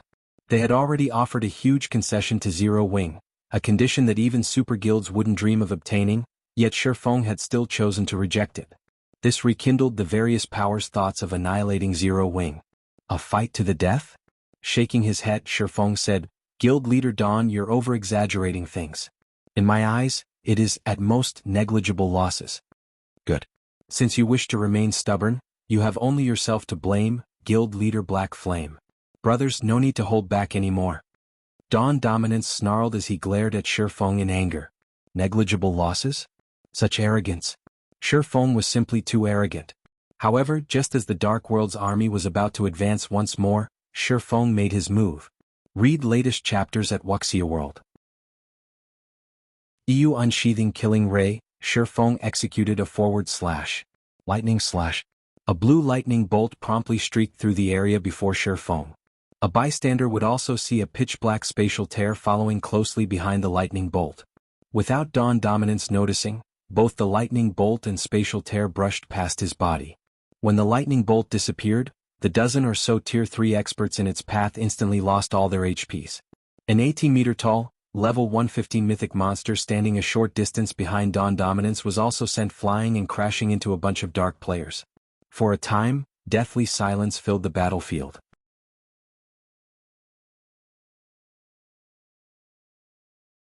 Chapter 2568, Dark World defeated, Zero Wing flourishes. After a short period of stunned silence, a gabble of confusion erupted as everyone present stared at Shifeng in disbelief. What happened? How did he send a Tier 4 summoned creature flying? What did he do? Everyone present had seen Shifeng's actions very clearly. In fact, they even felt that Shifeng had moved very slowly. However, nobody could wrap their heads around what had actually happened. All they had seen was Shifeng executing a forward slash at the empty space before him and releasing a streak of blue light from his sword. And by the time they snapped out of their daze, the Tier 4 summoned creature that stood over 60 yards away from the swordsman was already in the air. He sent a level 115 Tier 4 summoned creature flying with a single hit? Blue Rainbow wore a somber and confused look on her face as she gazed at Shifeng. Just how high are his basic attributes? From previous investigations, she knew that Shifeng possessed ridiculously high basic attributes. Even Rebellious Thunder, who was a demon count and wielded the magic weapon Cruel Darkness, had only a slight edge on Shifeng in this regard. Moreover, that was when Shifeng was in his normal state. In other words, even back then, Shifeng's strength attribute should already rival that of mythic monsters of the same level. Now, however, Shifeng had actually sent a level 115 mythic monster flying with his attack. Something was wrong with this situation. After all, blocking an attack from a mythic monster and sending a mythic monster flying were two entirely different concepts. Unless there was an enormous gap in strength, it was impossible for one to send their opponents flying, yet not only did Shifeng send a mythic monster flying, but it was even a level 115 mythic monster. The current strength he displayed was starkly different from what the reports mentioned. How is this possible? Furious Heart, who was spectating from afar, was similarly stunned by this situation. He had personally witnessed Shifeng's strength before. However, despite so little time having passed since their last meeting, Shifeng could now actually send a level 115 mythic monster flying with his attacks. For a moment, Furious Heart suspected that the main god system was playing a prank on him. With such frightening strength, let alone Tier 3 NPCs, even Tier 4 NPCs would struggle to deal with Shifeng. Needless to say, it would be a fool's dream to hope that a bunch of Tier 4 mythic monsters would defeat him. Monsters generally had very low combat standards. In a situation where the difference in basic attributes was negligible, they would be no different from common monsters in front of even ordinary expert players, let alone a domain realm expert like Shifeng. If all 50+ Tier 4 summon creatures attacked the swordsman, they would still have an incredibly difficult time inflicting damage on him. Not to mention Shifeng still had a legion of Tier 3 knights behind him. How did he get so strong? Hell Rush, who stood among Zero Wing's forces, was similarly astounded as he looked at Shifeng. Ever since Netherworld Empire had partnered with Zero Wing, Hell Rush had been following beside Shifeng almost every day. Hence, he had a very good understanding of Shifeng's strength. Moreover, Shifeng had spent much less time grinding than Hell Rush. In fact, Hell Rush had rarely ever seen Shifeng going out to grind for levels as the man was tied down by all sorts of guild affairs. In contrast, Hell Rush had been frantically grinding every day. And thanks to Stone Forest City's help, not only was he close to reaching level 110 already, but he had even replaced 2 pieces of his equipment thus far.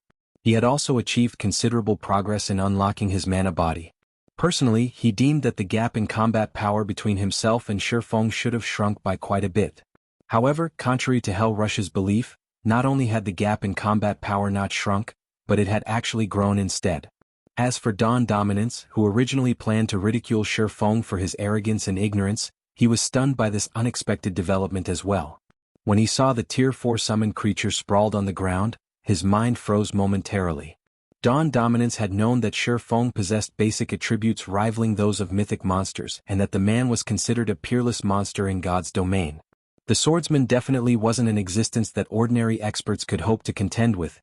Even a group of Tier 3 peak experts wouldn't be his match. However, what was up with the current situation? How was Shifeng just a peerless monster?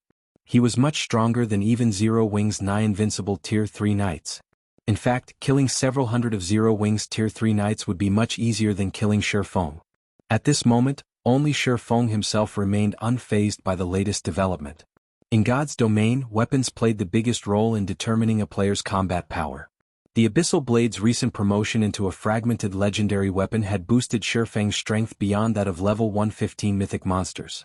With the Ring of Gospel's assistance, which weakened the Dark Army's Tier 4 summoned creatures and improved his own basic attributes by a significant margin, it was only natural that he could send a level 115 mythic monster flying. Guild Leader Dawn, do you still wish to continue? Shifeng asked the motionless man before him. This time Shifeng did not speak that loudly. However, the dark players found his voice unusually ear-piercing and vexing. This was already Shifeng's second time asking them this question. It was as if he was ridiculing them for their previous mockery of him, and they could not help but wish they could charge forward and kill Shifeng right now. Humiliation. This was absolute humiliation. Nevertheless, despite feeling greatly humiliated, none of the dark players present dared to speak up. Instead, they all stared at Dawn Dominance in silence. Meanwhile, after Shifeng repeated his question, an indescribably gloomy expression appeared on Dawn Dominance's face. Black flame. Dawn Dominance gnashed his teeth as he glared at Shifeng. However, aside from calling out Shifeng's name, he couldn't think of anything else to say.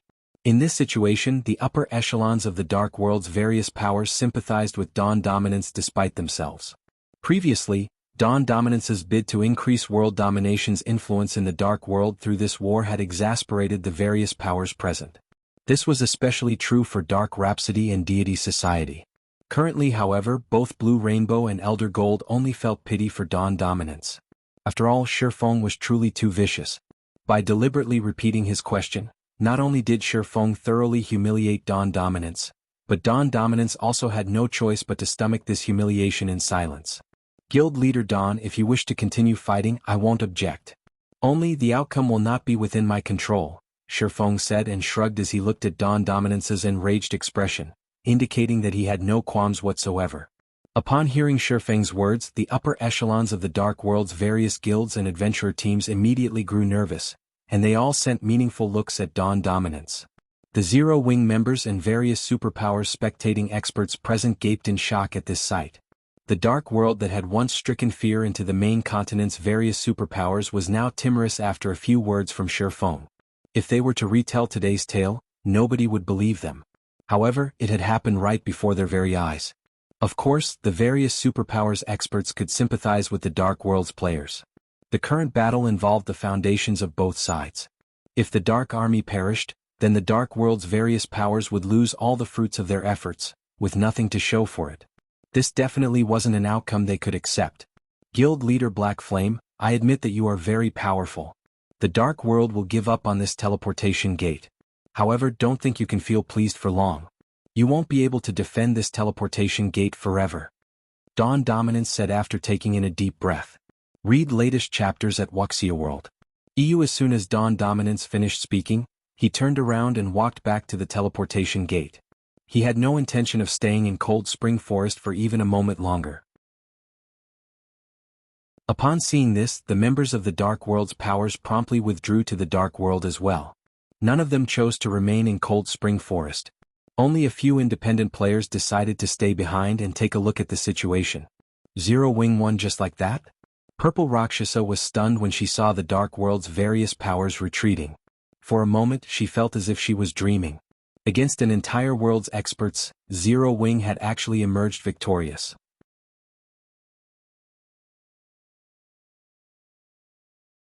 Chapter 2569, Gathering for Nothing? Cold Spring Forest, Stone Forest City. as news of the Dark World's teleportation gates opening had already spread across the entire Cold Spring Forest, the tension in Stone Forest City had increased, and many of the city's resident players had decided to leave and develop somewhere else. This development left the once bustling city quiet. Stone Forest City's previously crowded main street now had less than half the players it originally did. Moreover, it was only because of the newly established Freedom Hotel that this many players chose to remain in the city. However, the majority of these players were actually experts belonging to the various major powers. Very few were independent players. At this time, a group of cloaked players entered the Freedom Hotel's first-floor lobby, the appearance of these players triggering loud discussions among the other players there. The reason for the strong reaction was the secret pavilion's experts guiding this group of nearly 100 cloaked players. Standing at the head of the secret pavilion's experts were the well-known Yuan Tiexin and a male half-elf who looked to be in his 40s. Amazing. Who are those people? They're actually being guided by an elder of the secret pavilion. Those people must be big shots of superpowers. I recall that the secret pavilion is a shareholder of Stone Forest City. Now that the Dark World's players have entered Cold Spring Forest, Stone Forest City faces a very bleak future. Those cloaked people might be reinforcements the secret pavilion recruited. Reinforcements? What's the point of calling in reinforcements? That's an entire world we're talking about. That's not something any individual superpower can go up against. Even multiple superpowers working together won't be able to stop the Dark World's invasion. The various major powers experts in the lobby were eaten up with curiosity as they discussed the identities of the cloaked experts. Nowadays, Stone Forest City was already a holy land for players who wanted to develop themselves. After all, the city boasted not only an incredibly high mana density but also the Freedom Hotel, which greatly amplified the rate at which players accumulated the double EXP buff. It was even rumored that the Freedom Hotel's top-floor rooms could accelerate the removal of foreign energy from one's body and increase the efficiency of one's training in combat techniques. In the current era, where combat techniques had become more commonly available in God's domain, the Freedom Hotel's functions held a fatal temptation to expert players. If a power could develop their expert players using the Freedom Hotel's functions over long periods, the development speed of said power would reach unimaginable heights. Since the secret pavilion was one of Stone Forest City's shareholders, the guild naturally wouldn't give up on the city without a fight. Only now that the Dark World's teleportation gate was open, the various major powers experts found it inconceivable that any power could stop the Dark World's players. Please wait a moment. I'll go rent an advanced reception room, Yuan Tiexin said to the cloaked players behind him. He went up to the front desk and presented a gold card to the receptionist there. And upon seeing the card, the various major powers' upper echelons were green with envy. The Freedom Hotel's gold membership card. Due to the Freedom Hotel's amazing functions, the various major powers all sought membership in the Freedom Hotel, the higher, the better. However, doing so was incredibly difficult. Even now, those major powers had managed to gain only a bronze membership. If they wished to elevate their membership status to silver, they would need to accumulate a large number of contribution points in the Freedom Hotel, which could be acquired only by selling rare materials and doing quests. Moreover, each player could sell only a limited amount of materials per day. Meanwhile, a gold membership allowed players to rent the rooms on the Freedom Hotel's top floor. While Yuan Tiexin was handling the rental procedures, the cloaked players standing behind him studied the Freedom Hotel's interior. So, this is Zero Wing's Freedom Hotel? This place really is amazing, said a cloaked, male youth radiating dense darkness energy. He sighed ruefully when he sensed the density of the mana inside the hotel and the mana's effects. It's no wonder Zero Wing dared to offend our guild before. So what if Zero Wing dared to offend us? In the end, Zero Wing still lost to Vice Guild Leader Light, a level 109 elementalist standing beside the male youth and similarly radiating darkness energy said disdainfully. This time, the secret pavilion had not only taken the initiative to invite the various superpowers that Demon's Heart had secretly partnered up with but also extended an invitation to Demon's Heart. One could easily imagine the direness of Zero Wing's current situation. Unfortunately, even if the secret pavilion stepped forward this time, it couldn't do much to change the outcome of this war, as the various superpowers present were hell-bent on obtaining Stone Forest City. As the two experts from Demon's Heart quietly conversed with each other, Illusory Words, who similarly stood among the cloaked players, wore a frown on her face. Illusory, it seems the chances of Zero Wing surviving are slim. So many superpowers have actually gathered to obtain Stone Forest City. I doubt even the secret pavilion expected such a development, the fierce man standing beside Illusory Words said, sighing. The secret pavilion had invited all the superpowers targeting Stone Forest City to the negotiations. Crimson Emperor had estimated that 6 or 7 superpowers at most had their eye on Stone Forest City. However, the actual number turned out to be more than 10. Even Battle Wolves, which had an irreconcilable feud with Demon's Heart, had decided to join in the fray. If these superpowers banded together, they would have a minimum of 4,000 Tier 3 experts with very high combat standards. If they worked together with the Dark World's forces and attacked Stone Forest City from both the inside and outside, Stone Forest City wouldn't stand a chance. Of course, the fierce man could also understand why the various superpowers were willing to go to such lengths to obtain Stone Forest City. After all, the advantages the city brought were simply amazing. This was especially true for the Freedom Hotel. No superpower would pass up the Freedom Hotel's benefits. Moreover, Zero Wing had even taken the initiative to meet the Dark World's army at the teleportation gate. That was simply suicide. Now, even if all of the 5 great super guilds banded together, they still wouldn't be able to save Zero Wing. At this moment, let alone Illusory Words and the fierce man from Crimson Emperor, even Yuan Chexin, who had invited the various superpowers secretly targeting Stone Forest City, was surprised by this situation. He never thought that there would be more than 10 superpowers targeting Stone Forest City this time. Aside from Demon's Heart and Starlink, which bore deep hatred for Zero Wing, the superpowers included the 10 Saints Empire's Demon Palace, the Shadow World's Shadowless Empire, and the Super Guilds Battle Wolves and Pantheon. Not to mention Mythology, one of the 5 great super guilds, which wasn't present among the superpowers he invited, was sure to be taking action in secret against Stone Forest City as well. If all these superpowers worked together, they could shake the entire eastern continent, what more a measly Stone Forest City. For a moment, Yuan Chexin could not help but doubt if the negotiations this time would truly yield any results. Zero Wing is doomed now. Troubled Times, who had come with flaming light, could not help but grow ecstatic as he took in the various superpowers representatives around him. With so many superpowers gathered here, even a super guild won't be able to stop the upcoming assault. Previously, when Sherfeng had publicly executed Troubled Times in Demon City, not only did Troubled Times' strength diminish greatly, but his reputation in the Dark Den had also fallen into ruin. Originally, Troubled Times thought that he wouldn't have an opportunity to get revenge on Zero Wing. However, his chance had come so quickly. Everyone, the reception room is ready. Please follow me, Yuan Chexin said to the cloaked group behind him. However, just as Yuan Chexin was about to lead the group to the Freedom Hotel's top-floor reception room, a figure suddenly appeared before him. The other players present in the lobby gaped in shock at the development. The players the secret pavilion invited might be hiding their identities, but they had not done anything to conceal their auras, and their auras made it clear that every one of these people was a peak expert or above. Anyone that dared to stand in their path had to be tired of living. However, someone actually dared to do so. Moreover, this person was a woman wearing Zero Wing's emblem, and her level was only a pitiful 100. Miss Melancholic, do you have business with us? Yuan Chexin asked in confusion. He had recognized this woman immediately. This woman was none other than Melancholic Smile, the manager of Zero Wing's candlelight trading firm as well as one of the Freedom Hotel's managers. Yuan Chexin had not intentionally tried to conceal the fact that he had invited the various superpowers for negotiations. And in his opinion, Zero Wing should have no reason whatsoever to stop him from doing so. After all, the secret pavilion was one of Stone Forest City's shareholders, and negotiating with the various superpowers could reduce the number of enemies Zero Wing would have to face. Now, however, Melancholic Smile had suddenly appeared before their group. Read latest chapters at Wuxia World. It's nothing important, Melancholic Smile said, shaking her head. I'm just following the guild leader's instructions to relay a message to these people. Relay a message? Is he taking the initiative to hand over Stone Forest City's shares now that he knows he can't win?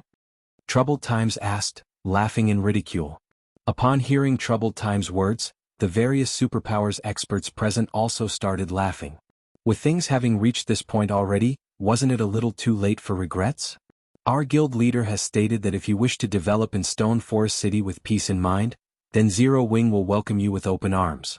However, if you wish to meddle in Stone Forest City's affairs, you'd best return to wherever you came from instead of asking for trouble. Melancholic Smile declared calmly as she swept her gaze across the players before her.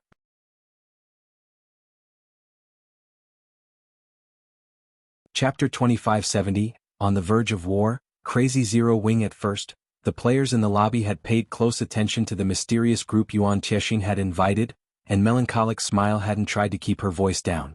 Hence, after her declaration, silence had fallen in the hotel lobby as everyone stared at her in astonishment.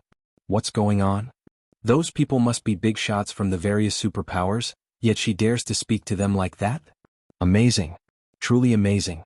Even now, Zero Wing still behaves so haughtily. Since the day I joined God's domain, I've never seen such a suicidal guild. None of these players were fools, and even though they hid themselves under black cloaks, the individuals Yuan Tiexin had invited were clearly from the various superpowers. Moreover, they should be the superpowers' top-ranked experts based on their auras. Now that the Dark World's teleportation gate was active, it would only be a matter of time before dark players flooded into Cold Spring Forest. The entire level 100 neutral map was in danger, as was Stone Forest City. Yet, even in such a dire predicament, Zero Wing continued to maintain its arrogance before the various superpowers. This was just insane. Miss Melancholic, what are you? Yuan Tiexing was flabbergasted. He couldn't believe what was happening. If he hadn't been certain that Melancholic Smile wasn't some spy and an actual core member in Zero Wing, who had worked her way up the ranks, he would have suspected otherwise. Her announcement was practically a dare to the various superpowers and would undoubtedly lead to Zero Wing's elimination from Cold Spring Forest. What are Zero Wing's intentions, old Yuan? Scorching Shine asked from beside Yuan Tiexin with a frosty look. He had already surmised that the chances of their plan succeeding were very low. Stone Forest City's Freedom Hotel was too tempting to give up after all. However, it was also the reason that the secret pavilion didn't want other superpowers to stick their fingers in the city. Unfortunately, Melancholic Smile's statement had as good as ruined their plan. No one would be surprised if the various superpowers shed all pretenses with Zero Wing immediately, let alone negotiate. For a moment, Yuan Tiexing was speechless. Cold Spring Forest was a lost cause at this point. Even the various superpowers would have a hard time developing in the area, much less Zero Wing. There was simply no way Zero Wing could retain absolute control over Stone Forest City. It'd be a miracle if the guild even kept a portion of the city. Yuan Tiexing had worked with Shifeng many times before, so he knew the swordsman was open to persuasion, not coercion. If he insisted that Shifeng gave away a significant portion of the city's shares, their discussion would end on a sour note. Knowing this, he hadn't bothered to contact Shifeng before his negotiation with the various superpowers. He would only try to convince Shifeng once the negotiations had reached a satisfying conclusion. With things as they were now, Zero Wing would have to sacrifice some of Stone Forest City's shares if it wished to survive. Maintaining full control was impossible. But Yuan Tiexing had never considered that Shifeng would be ruthless enough to send Melancholic Smile to disrespect the various superpowers so blatantly. He had definitely gone insane this time. Interesting. Zero Wing is truly fascinating. Even now, it displays such confidence. It's no wonder why it dares to offend so many superpowers. It seems my visit to Stone Forest City wasn't a waste. An elderly, crimson-eyed man wearing the Shadowless Empire's emblem and holding a scarlet staff said, laughing. Old Lu, do you think Zero Wing is just putting on a brave face? Evil Qilin, who wore Demon Palace's emblem and carried a war axe that radiated strange energy, asked, sneering at the crimson-browed elder. Zero Wing is digging its own grave by provoking us. I think you still have a grudge over losing to Black Flame, Qilin? The crimson-eyed elder shot back, chuckling at the glare Evil Qilin directed his way. Instead of rising to the crimson-eyed elder's teasing, Evil Qilin simply smiled as he said, the situation on Dragonheart Island is one thing, but we're in Cold Spring Forest. Moreover, this won't be some small team battle in the fields. We're talking about a conflict with an entire otherworld. Zero Wing hasn't tried to win us over, but has sent some nobody to spit in our faces. If that isn't stupidity, what is? Demon Palace's other members nodded in agreement. Due to Zero Wing, Demon Palace's reputation on Dragonheart Island had suffered, but this situation was completely different. More than 10 superpowers had gathered in Stone Forest City. Even without including the Dark World's players, there were more than enough hostile players to end Zero Wing's reign. Instead of negotiating for peace, Zero Wing has sent someone to slap the gathered superpowers in the face. The guild must be giving up. After a brief moment of silence, Troubled Time's smile grew into a grin. He then walked up to Melancholic Smile without any hesitation. Lady from Zero Wing, we're here precisely to cause trouble. What are you going to do about it? Troubled Times asked, raising his voice deliberately to ensure that every player in the lobby heard him. Hearing Troubled Times' threat, an uproar shook the lobby. What? Are the various superpowers really going to fight Zero Wing? Zero Wing asked for it. We may be in Stone Forest City, but do you think the various superpowers would let such intentional disrespect slide? Zero Wing truly is doomed now. Now, not only does it have to deal with the Dark World's invasion, but it will also have to face the various superpowers' wrath. The experts that recently joined Zero Wing must deeply regret their decisions. The various major powers members started chatting amongst themselves as they watched the tense conversation play out. They could hardly believe Zero Wing's behavior. None of them had expected the guild to shed all pretenses before the various superpowers' representatives. While everyone expected Melancholic Smile to panic, however, she smiled brightly at Troubled Times and replied, "If that's the case, Zero Wing will have no choice but to erase you from Cold Spring Forest. Read latest chapters at Wuxia World." You again. The lobby fell deathly silent.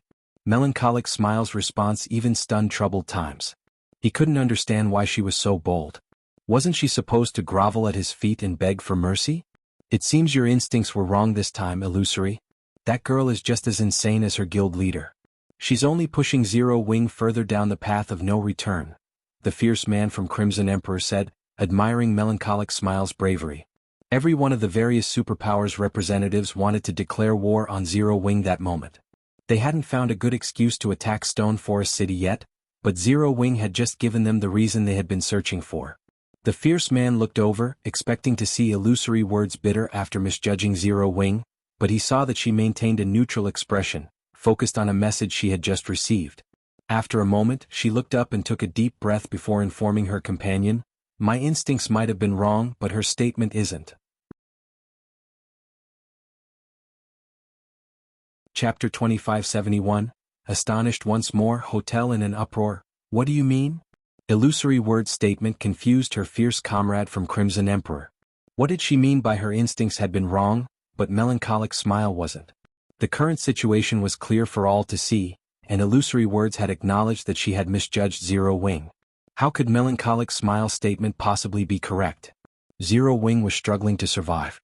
Chasing the various superpowers out of Cold Spring Forest from such a position was a joke. To be precise, my instincts were only partially correct, Illusory words explained, chuckling at the fierce man's confused look. It's best if you take a look for yourself. I just received this message from Graceful Monarch. Graceful Monarch? Has something unexpected happened at the teleportation gate? Curious, the fierce man opened the message Illusory words had forwarded. Graceful Monarch and Purple Rakshasa had wanted to see the Dark World's teleportation gate themselves and get a clear grasp of the invading army's strength. Zero Wing had also dispatched quite a few players to the gate, and by allowing the two Dark Den players to spectate, they'd find out exactly what Zero Wing intended. In his opinion, Zero Wing was wasting its time in trying to negotiate with the Dark World's various powers, especially once they'd seen the benefits Cold Spring Forest and Stone Forest City had to offer. Regardless of what the guild tried to offer, the outcome wouldn't change. Retaining a small fraction of the city's shares was the best Zero Wing could hope for. It shouldn't dream of holding more power than that. The Dark World's invading army had more than 30,000 Tier 3 experts. No individual power would have the strength to stand up against that. While the fierce man carefully read Graceful Monarch's message, more players had begun to gather in the Freedom Hotel. A large number of independent experts had come to hear what Melancholic Smile had to say. Did she get the wrong message? Dropping all pretense with the various superpowers would only bring Zero Wing more harm. Stone Forest City might not even last 3 days at this rate, much less a week. Galaxy Past, who had just arrived in the Freedom Hotel's lobby, gaped in shock when he heard about Melancholic Smile's interaction with the superpowers representatives. Every player in the city was paying attention to the current situation Zero Wing and Cold Spring Forest faced.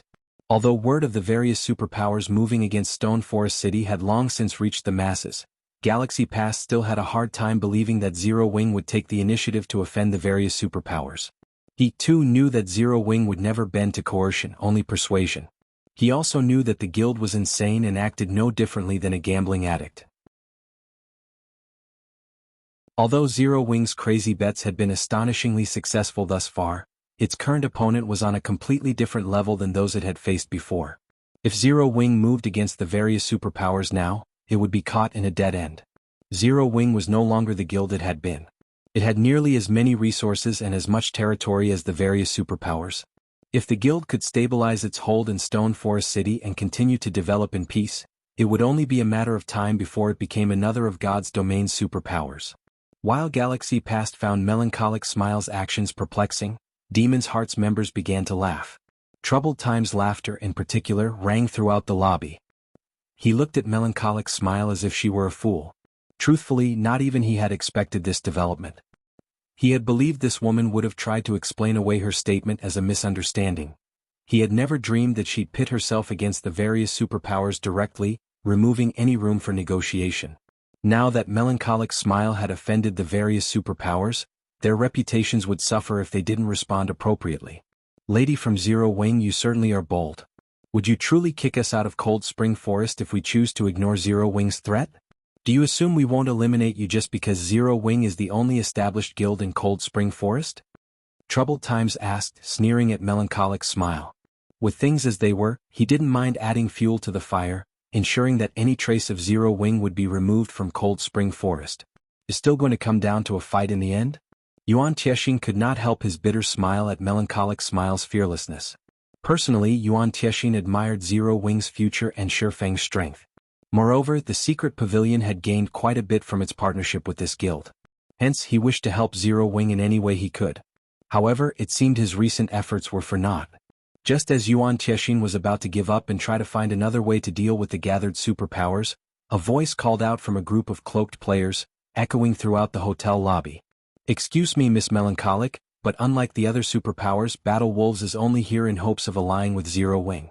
I'd like to avoid a misunderstanding. Everyone in the lobby spun to look at the speaker. Several players broke away from the group and removed their black cloaks to reveal their true appearances. A middle-aged man led the small party. It was none other than Sirius, one of the Battle Wolves' 4 great wolf kings. Crap. Battle Wolves has come too? Sure enough, those cloaked players all have powerful backgrounds, but what is Sirius trying to do? He really doesn't plan to target Stone Forest City? Zero Wing is so lucky. Or maybe the guild has a secret relationship with Battle Wolves, so they've decided to give up on this struggle? Sirius's interruption stunned the players in the lobby. No one had thought that Battle Wolves, a super guild, would forsake the contest for Stone Forest City. Battle Wolves, huh? Even Yuan Tiexing was slightly surprised by Sirius's admission, yet he could understand the reason behind it. Battle Wolves and Demon's Heart had an irreconcilable feud. Since Demon's Heart was moving against Zero Wing, it was only natural that Battle Wolves would interfere. Stepping forward to side with Zero Wing was well within reason. On the other hand, Troubled Times and his Demon's Heart companions were particularly surprised to hear Sirius's declaration. The enemy of my enemy is my friend, after all. As Troubled Times and the others assumed the minor interlude had concluded, another player spoke up from among the crowd. Greetings, Miss Melancholic. Crimson Emperor is here to negotiate with Zero Wing as well. That is our only intention. Those who have spoken out against your guild only represent certain powers. They have no bearing on Crimson Emperor's will, illusory words announced as she stepped forward. For a moment, everyone in the lobby fell silent. What's going on? Crimson Emperor stands by Zero Wing's side too?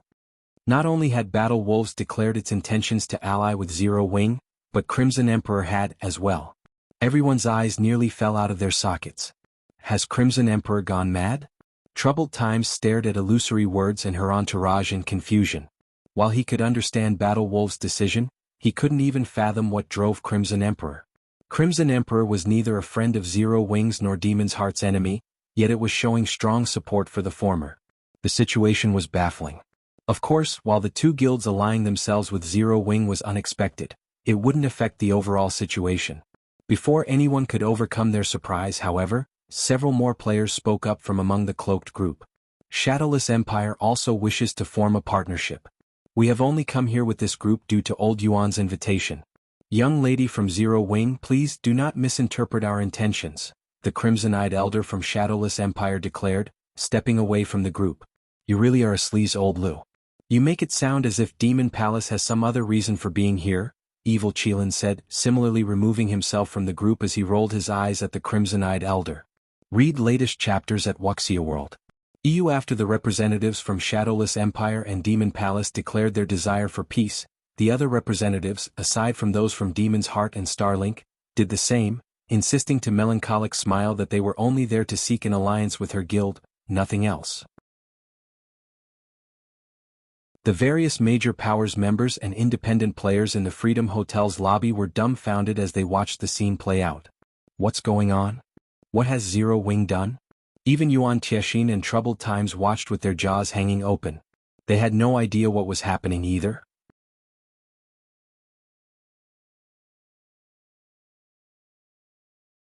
Chapter 2572, Stone Forest City Shaken. Darkness disappears. The situation even confused Melancholic Smile, to say nothing of Yuan Tiexin and Troubled Times. Only a moment ago these superpowers representatives had been silent, but based on their imposing auras, they had harbored no intentions of allying with Zero Wing. They now displayed a completely different attitude. Before Troubled Times could say anything to these representatives, a hand shot out and stopped him. His mouth clicked shut as he glanced at Flaming Light in confusion. "We're leaving." Flaming Light snapped after one last glance at Melancholic Smile. He turned and left the Freedom Hotel without another word. He made no attempts to win back the various superpowers. "Are we just going to let Zero Wing off the hook, Vice Guild Leader?" Troubled Times whispered to Flaming Light. They had gone to great lengths to gather so many superpowers.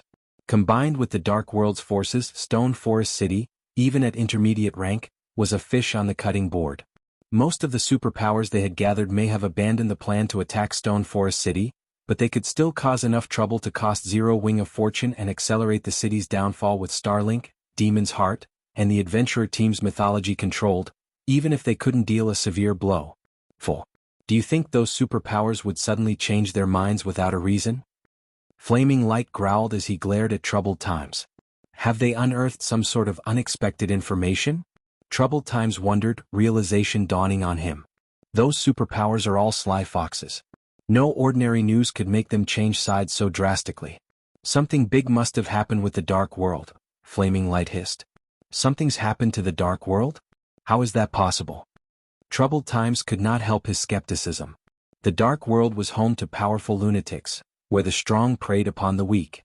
If the Dark World's players wanted to enter Cold Spring Forest, there was no power strong enough to stop them, not even Flaming Light, who was responsible for opening the teleportation gate. "I'm not sure yet. I could be overthinking things," Flaming Light said, shaking his head. In reality, he found the deduction hard to believe. "We need to send someone to investigate immediately." "I'll contact Elder Heart right away," Troubled Times said, nodding. Even after Flaming Light and his entourage left the Freedom Hotel, the lobby was still silent as the various major powers members and independent players remained speechless. Everything had changed too suddenly. A second ago, the various superpowers had been ready to draw their weapons and declare war on Zero Wing, but in the next moment, they voiced their intentions to ally with the guild. The crowd even wondered if those cloaked players were truly upper echelons from the various superpowers or not. "What's going on here, old Yuan? Why are these superpowers behaving like this?" Scorching Shine asked, unable to hold back his curiosity any longer. At this moment Yuan Tiexin was just as confused. He too wished to know what had just changed. Yuan Tiexin struggled to find an answer for Scorched Shine's question when he noticed that he had received a message from Purple Jade some time ago. Could Zero Wing have done something? Realization dawned on Yuan Tiexin when he saw the message. When he had heard that Zero Wing had rashly sent a force to the Dark World's teleportation gate, he had sent Purple Jade to investigate the situation. Since she had messaged him, he found it likely that Zero Wing had done something at the gate which had, in turn, caused this unexpected development. The other superpowers representatives must also have received news, which had changed their minds. Even if Zero Wing has done something, this outcome shouldn't be possible. Yuan Tiexin felt that something was amiss, and he immediately opened Purple Jade's message. By the time he finished reading her report, he was astounded. "Old Yuan, what's happened? Did you get disconnected?"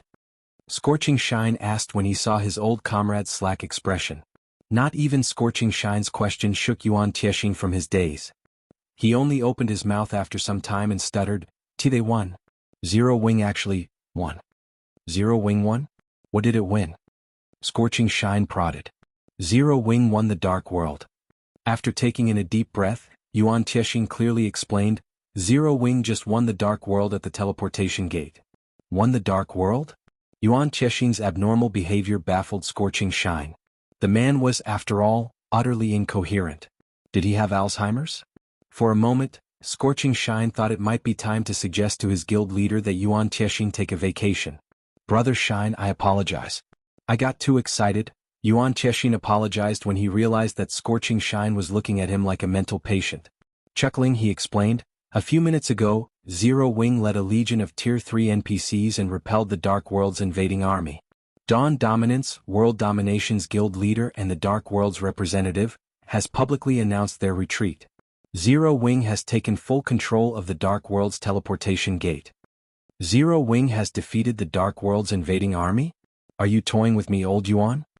Scorching Shine questioned, giving Yuan Chexin a disdainful look. Since Yuan Chexin hadn't controlled his voice, everyone in the lobby had heard him clearly. A commotion erupted, and the various major powers experts and independent players stared at Yuan Chexin as if he were a blubbering fool. No individual power in God's domain was capable of standing against the Dark World's invading army. Although Zero Wing had a large number of Tier 3 NPCs under its command, that only amounted to 600. Trying to stop more than 30,000 Tier 3 players with a measly 600 Tier 3 NPCs was a joke. Even if they included every Tier 3 player in Zero Wing, the guild should have no hope of stopping the Dark World's invading army. Furthermore, the various powers that called the Dark World home had extraordinary powers. If they all revealed just one of their many trump cards, they could easily annihilate every player in Cold Spring Forest 10 times over. With such strength, how could Zero Wing possibly defeat this invading army? I knew you wouldn't believe me. Here, take a look. This is the battle video Jade recorded, Yuan Chexin said, shaking his head helplessly. Yuan Chexin found the situation just as unbelievable, but with the facts before him, he had no choice but to recognize it as truth. Scorching Shine then watched the video Yuan Chexin sent him. Silence. Shock. How is this possible? Scorching Shine couldn't believe his eyes. Read latest chapters at Wuxia World. They were talking about several million expert players. He also saw several dozen Tier 4 summon creatures and several thousand Tier 3 personal guards. Yet even with such power, the Dark World's invading army had suffered defeat. Shortly after the video ended, a group of players entered the Freedom Hotel's lobby in a hurry, clearly excited. Big news, everyone. Great news. Zero Wings just repelled the Dark World's invading army and has taken control of the Dark World's teleportation gate.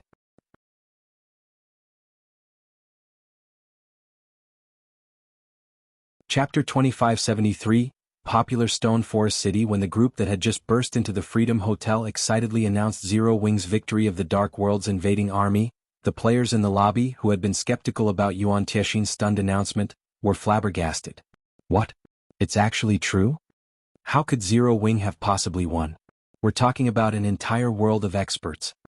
The fact that the secret pavilion held some of Stone Forest City's shares was no longer a secret. Thus, there had been a chance that Yuan Chexin had been lying to boost Zero Wing's reputation. The players that had just arrived, however, were a different story. Every member of the group was an independent player, and a few of them were well known among the adventure teams unrelated to Zero Wing in the city. Because of this, they were considered quite credible. Most importantly, they had just explained the sudden change in the various superpowers' attitudes regarding Zero Wing. Even with many players still doubting the news, assuming it was either a lie or outrageously exaggerated, there was no doubt that the guild in question had done something to change the superpowers' minds. That fact alone was enough to shock everyone in the lobby only moments before they were overcome with joy. Without the various superpowers' interference and with Stone Forest City's defenses and terrain advantage, even the Dark World's players would need a long time before they could capture the city. Meanwhile, resident players like themselves could safely and far faster than those based outside of Stone Forest City. Thankfully, we weren't too rash, but I really doubt that Zero Wing's foundations are this formidable. Demon's Heart's flaming light must be going mad with regret right about now, the fierce man from Crimson Emperor said with a bitter smile. The main reason that the various superpowers were so afraid of Demon's Heart was the key in Flaming Light's possession, which allowed him to open the Dark World's teleportation gate in any location he desired. If not for this trump card, Demon's Heart wouldn't have developed so smoothly in the Ten Saints Empire. Flaming Light had intended to use this trump card to salvage Demon's Heart's reputation and deter the Ten Saints Empire's various superpowers, but now both his threat and plans had gone to the dogs. In fact, Flaming Light's trump card had unexpectedly benefited Zero Wing, increasing both the guild's fame and fortune. It was only a matter of time before word of the Dark World's defeat spread across the main continent, and as it did, everyone would learn about Zero Wing. Not even the various superpowers were capable of accomplishing such a feat, yet Zero Wing had succeeded. Although the guild had relied on a large number of Tier 3 NPCs to do so, those NPCs were considered a part of Zero Wing's strength. In addition, with the Dark World's teleportation gate under Zero Wing's control, even ordinary players knew this victory would usher in an era of power for the guild. No one would be surprised if it instantly became a superpower in its own right. And the one who granted Zero Wing this opportunity was none other than Demon's Heart's flaming light. That's right. Without the Dark World's assistance, Demon's Heart will have a very hard time expanding in the Ten Saints Empire. Illusory Words agreed, nodding. Demon's Heart had gone out for wool and come home shorn. The Dark World's teleportation gate should have triggered unprecedented change on the main continent. However, Zero Wing now controlled the gate, and the guild had made it clear that it intended to collect a fee from every player that wanted to use the teleportation gate. This would significantly decrease the number of visiting Dark World players and in turn reduce the number of Demon's Heart's potential allies. Unless the Dark Guild wanted to face the Ten Saints Empire's various superpowers, it would have to keep a low profile for a considerable amount of time. You've done a great job this time, Illusory. Since the Grand Elders had nearly made such a catastrophic mistake, the guild leader has reclaimed a lot of authority in the guild. The guild leader sent a message ago requesting that you represent Crimson Emperor in the negotiations with Zero Wing. It would also be best if you could rent a few of the Freedom Hotel's rooms long-term. Don't worry about the required money and materials, the fierce man congratulated his comrade. The guild leader's requests are certainly troublesome. Now that Zero Wing has defeated the Dark World, a ton of powers will try to rent a large number of the hotel rooms. Illusory Words grumbled, offering a half-hearted smile. With Cold Spring Forest now free of the Dark World's threat, Stone Forest City was, once again, a sacred leveling ground. It would soon become a holy city for the Eastern Continent's various powers and independent players, and when it did, even entering the city would become a challenge, let alone renting one of the Freedom Hotel's rooms.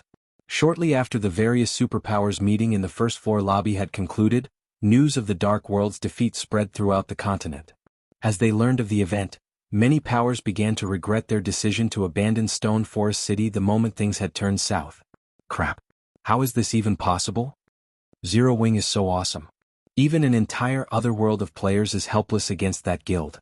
Who could possibly stand against it? Stone Forest City? It seems like a good place to develop. When the various kingdoms and empires' powers and independent experts learned about Zero Wing's victory, many of them considered moving their bases of operations to Stone Forest City. Aside from the fact that Stone Forest City occupied a level 100 neutral map, the fact that the Dark World's invading army hadn't been able to shake Zero Wing's foundations made the city incredibly valuable. None of the city's residents would have to worry about suddenly losing their bases or another power taking over, which would render all of their investments useless. This concern was precisely the reason that many players developed in NPC cities, rather than in guild cities. Now that Zero Wing had affirmed its strength, Stone Forest City's stability wasn't a concern. At the very least, it would be a long while before any power could bring harm to the city. This time period would be more than enough for players to earn back what they had invested in the city. For a time, players from various kingdoms and empires swarmed towards Stone Forest City. The abrupt population boom was easily 10 times larger than the initial wave of players that visited the city once it had reached intermediate rank. Moreover, an astounding number of players had begun to apply to the guild. Zero Wing had already received more than 2 million applicants among its various branches, with many of these experts capable of reaching the trial tower's 5th floor and beyond. Gentle Snow, Aqua Rose, and Zero Wing's other management personnel were stupefied. No matter how well they had managed Zero Wing in the past, few new experts had applied to join, yet after a single battle, everything had changed. Read latest chapters at Wuxia World. EU Guild Leader, Stone Forest City's player population has exceeded 8 million, and I believe even more players are on their way. Should we slightly raise the city's entrance fee? Aqua Rose asked, still blissful after reading the latest statistics report. Their war with the Dark World had ended less than half a day ago, yet Stone Forest City's player population had risen from less than 2 million to over 8 million. The number of players visiting the city had completely exceeded her expectations. No, let's forget about increasing the entrance fee. We still need a large number of independent players to settle down in Stone Forest City. However, we can increase the Freedom Hotel's prices. Don't normal rooms cost 30 silver per day? Raise it to 1 gold. Bronze members will get a 10% discount, silver members will get 20%, and gold members will get 30%, Shifeng decided, chuckling. Nothing in this world came for free. Since the various powers wanted their experts to develop as quickly as possible, he wouldn't be courteous. He was incredibly poor right now after all. To arm his night division he had spent almost all of the money he had. I understand. The pricing astonished Aqua rose a little. Not even ordinary experts could afford a daily expense of 1 gold. Alright. Guild leader, Dark Rhapsody and Deity Society have contacted me and wish to discuss the offer you made them. They're asking when you'll be free to speak on the matter.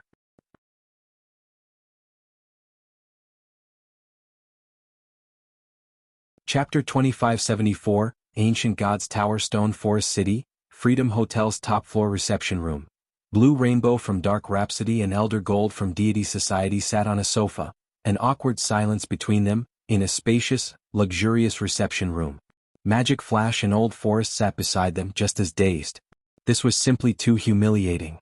They had thought that their previous meeting with Shifeng would have been their last, and they would never have to see each other again.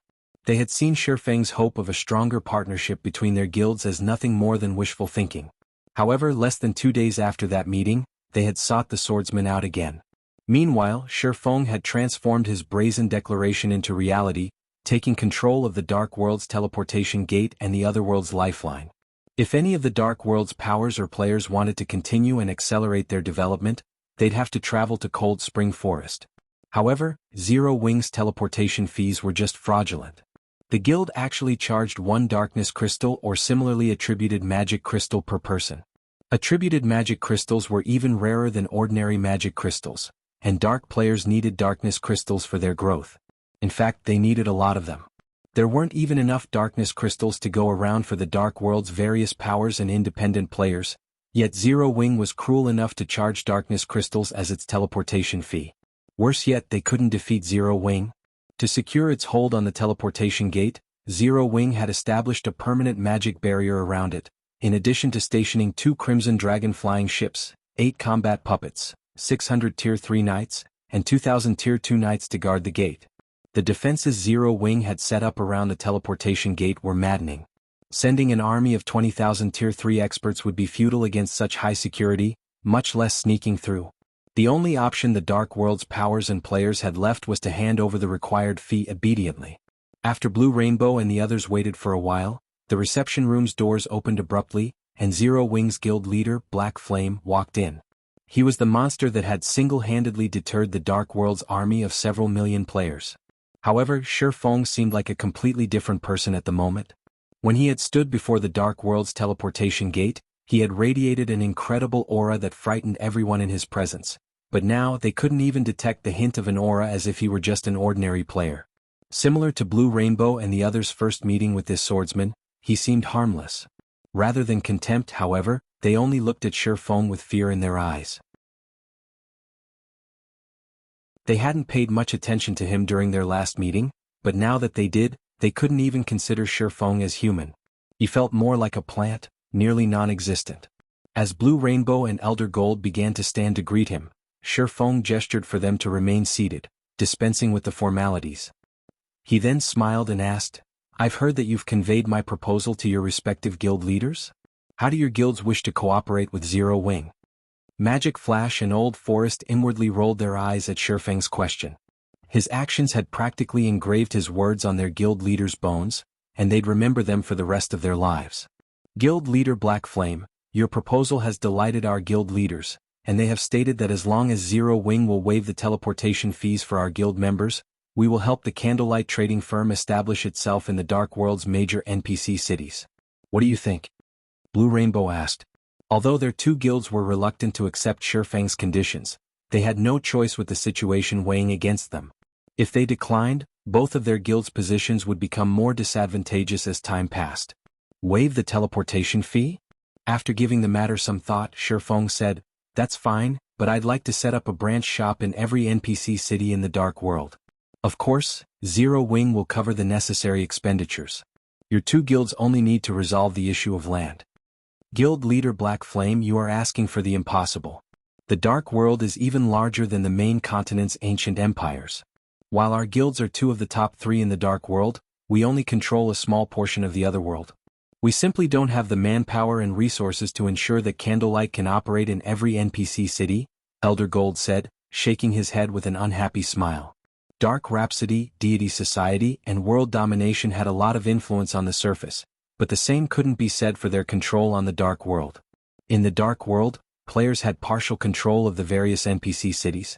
As long as a power controlled one of these cities, they wouldn't have to worry about needing funds or resources, and without these concerns they didn't have to worry about offending the other world's top 3 guilds.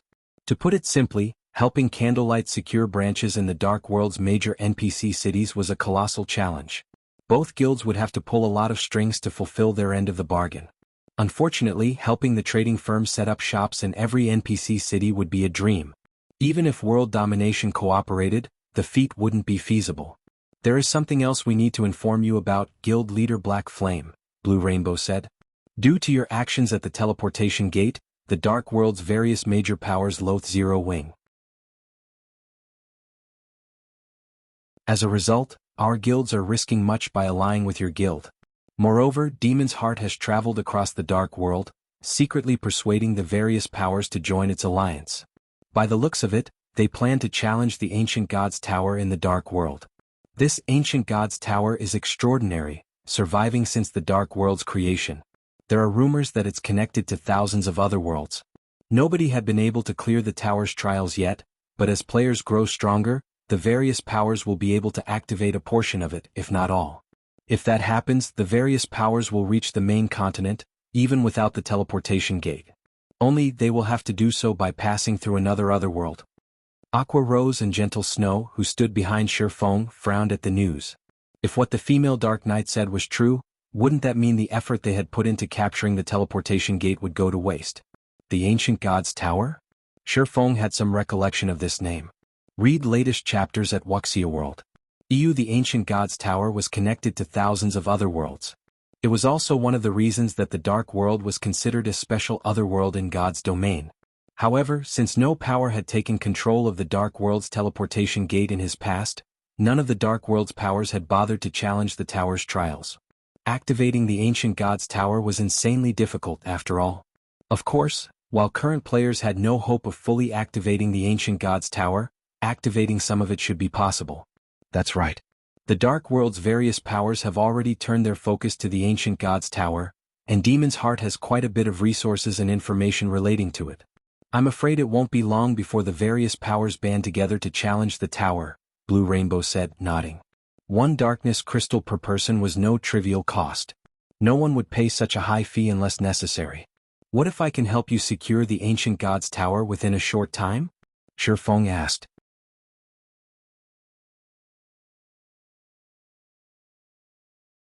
Chapter 2575, Crazy Choice, You'll help us secure the Ancient God's Tower? Shifeng's question stunned Blue Rainbow and Elder Gold.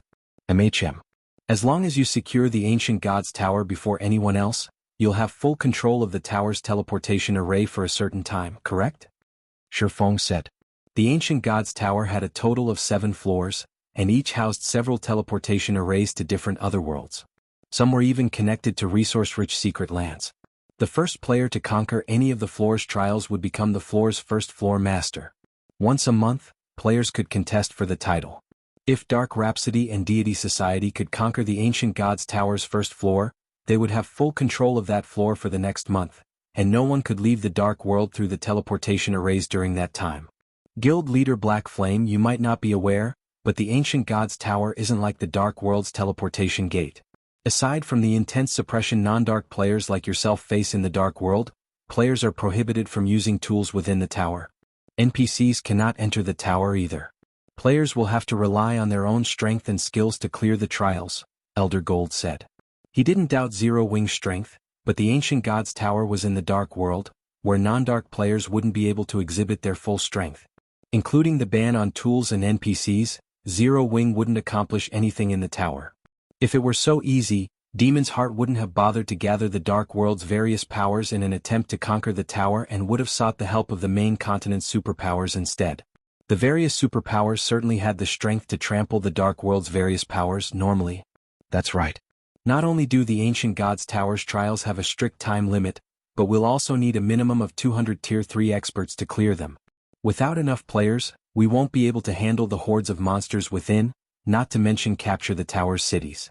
While our guilds can barely gather 200 Tier 3 experts, the first floor's trial is just as difficult as a level 100 super large-scale team dungeon. Our experts simply don't meet the weapon, equipment, skill and spell requirements, Blue Rainbow insisted, nodding. Their two guilds had considered raiding the Ancient Gods Tower, but the feat was too difficult. No individual power in the Dark World could even clear the first floor's trial. Unfortunately, Dark Rhapsody and Deity Society no longer had the option of allying with other powers. After the Dark World's invading army had been defeated, Demon's Heart had exposed their guild's alliance with Zero Wing, instantly isolating them from the rest of the Dark World. As a result, both guilds were forced into deepening their relationship with Zero Wing. If they didn't, their guilds would be doomed once Demon's Heart and the Dark World's other powers conquered the Ancient Gods Tower's first floor. Relax. That won't be a problem, Shifeng said, chuckling. However, I have an extra condition if we succeed. Shifeng knew far more about the Ancient Gods Tower than any player in God's domain, and as such he knew that the two guilds had no chance of success, even if they worked together. That was only true for the current Dark Rhapsody and Deity Society, however. Are you really that confident in our success, Guild Leader Black Flame? Blue Rainbow asked. She knew that Zero Wing had extraordinary Tier 3 experts, but the suppression regular players faced in the Dark World was nothing to ignore. Even ordinary Domain Realm experts would, at best, exhibit Void Realm combat standards. This was why the main continent's various superpowers had allied with the Dark World's powers, rather than invade the other world. While I can't guarantee our success, I'm 70% to 80% confident, Shifeng replied. 80%? Elder Gold stuttered, his eyes going wide. If Shifeng hadn't personally captured the Dark World's teleportation gate, he would have assumed the swordsman was an escaped lunatic from a mental asylum. Even without the Dark World suppression, the various superpowers wouldn't be guaranteed to conquer the Ancient Gods Tower's first floor. Even with its heaven-defying foundations, Zero Wing should, at best, have a 40% success rate. 70 or 80% was practically ensured victory. May I know of your conditions, Guild Leader Black Flame? Blue Rainbow asked after calming down. Although she didn't know whether or not Shifeng was telling the truth, Dark Rhapsody and Deity Society would only benefit if his plan succeeded. They had no reason to refuse. It's quite simple. I want 80% of the Ancient Gods Tower's profits. I also want the authority to manage your guild's main force members. In addition, my command will take precedence over your guild leaders during times of impending danger, Shifeng said after giving the matter some thought. This, Elder Gold could not help but hesitate. If Zero Wing helped them gain control over the Ancient Gods Tower, their guilds wouldn't mind splitting the profits. They could even accept only 20%, but giving up control of their main force members was absurd. Rest assured, I won't interfere with your main force's daily activities. They just need to follow orders when I need them, Shifeng said. Of course, you can return and take the time to consider my proposal. I don't need an answer right away. We have no need to consider the offer, Guild Leader Black Flame, Dark Rhapsody agrees. In return, Zero Wing must allow our members to travel through the teleportation gate freely. Of course, Dark Rhapsody will do its best to assist in establishing the candlelight trading firm in the Dark World, Blue Rainbow abruptly interjected. Rainbow, are you insane? You're talking about the management rights for your guild's main force. Elder Gold asked as he stared at the female Dark Knight in shock. Agreeing to this condition was on par with handing Shifeng control of a fraction of Dark Rhapsody's backbone. Claiming that Shifeng would act as a partial guild leader was no exaggeration. I'm still sane. My guild leader impressed upon me the importance of cooperating with Zero Wing. Moreover, I don't think that Guild Leader Black Flame actually fancies our two guilds' main forces, Blue Rainbow informed Elder Gold via a whisper. Realization immediately dawned on the older man. Zero Wing no longer lacked manpower. With every moment, a ton of experts applied to join the guild, and Zero Wing now controlled the Dark World's teleportation gate. Until someone activated the Ancient Gods Tower, Zero Wing had a firm grasp on the Dark World's lifeline. In truth, even Shifeng was a little surprised. He hadn't expected Blue Rainbow to agree so decisively. Any other large guild's upper echelon would have likely turned and left in a huff. Deal. Deity Society will agree to your conditions as well, Guild Leader Black Flame. However, Deity Society wants the same conditions as Dark Rhapsody in return, Elder Gold said, sighing. Now that the Dark World's various powers recognized their guilds as Zero Wing's allies, they had no choice but to stick by Zero Wing until the very end. Moreover, an alliance with this guild would ensure that both Dark Rhapsody and Deity Society could develop far faster than their dark counterparts. That won't be a problem. Once we sign the contract, your guild's members may use the teleportation gate to their heart's content, Shifeng agreed, nodding. What do we do once the contract has been signed? Elder Gold asked. Read latest chapters at Wuxia World. EU Demon's heart was already in a rush to find allies to conquer the ancient god's tower. Once its team had enough Tier 3 experts, it would challenge the tower's trials. Hence, Dark Rhapsody and Deity Society were running out of time. Simple. Send your main force members to Stone Forest City immediately. Zero Wing will take responsibility for their growth, Shifeng said, chuckling. Everything in God's domain boiled down to players' strength, including raiding team dungeons and the ancient god's tower. As long as he could help the two guilds' main force members grow strong enough, raiding the tower wouldn't be an issue. Their growth. Shifeng's demand stunned Blue Rainbow. She had never thought he'd choose such an option. Where are we going? To the level 120 secret land, Poison City? Shifeng declared.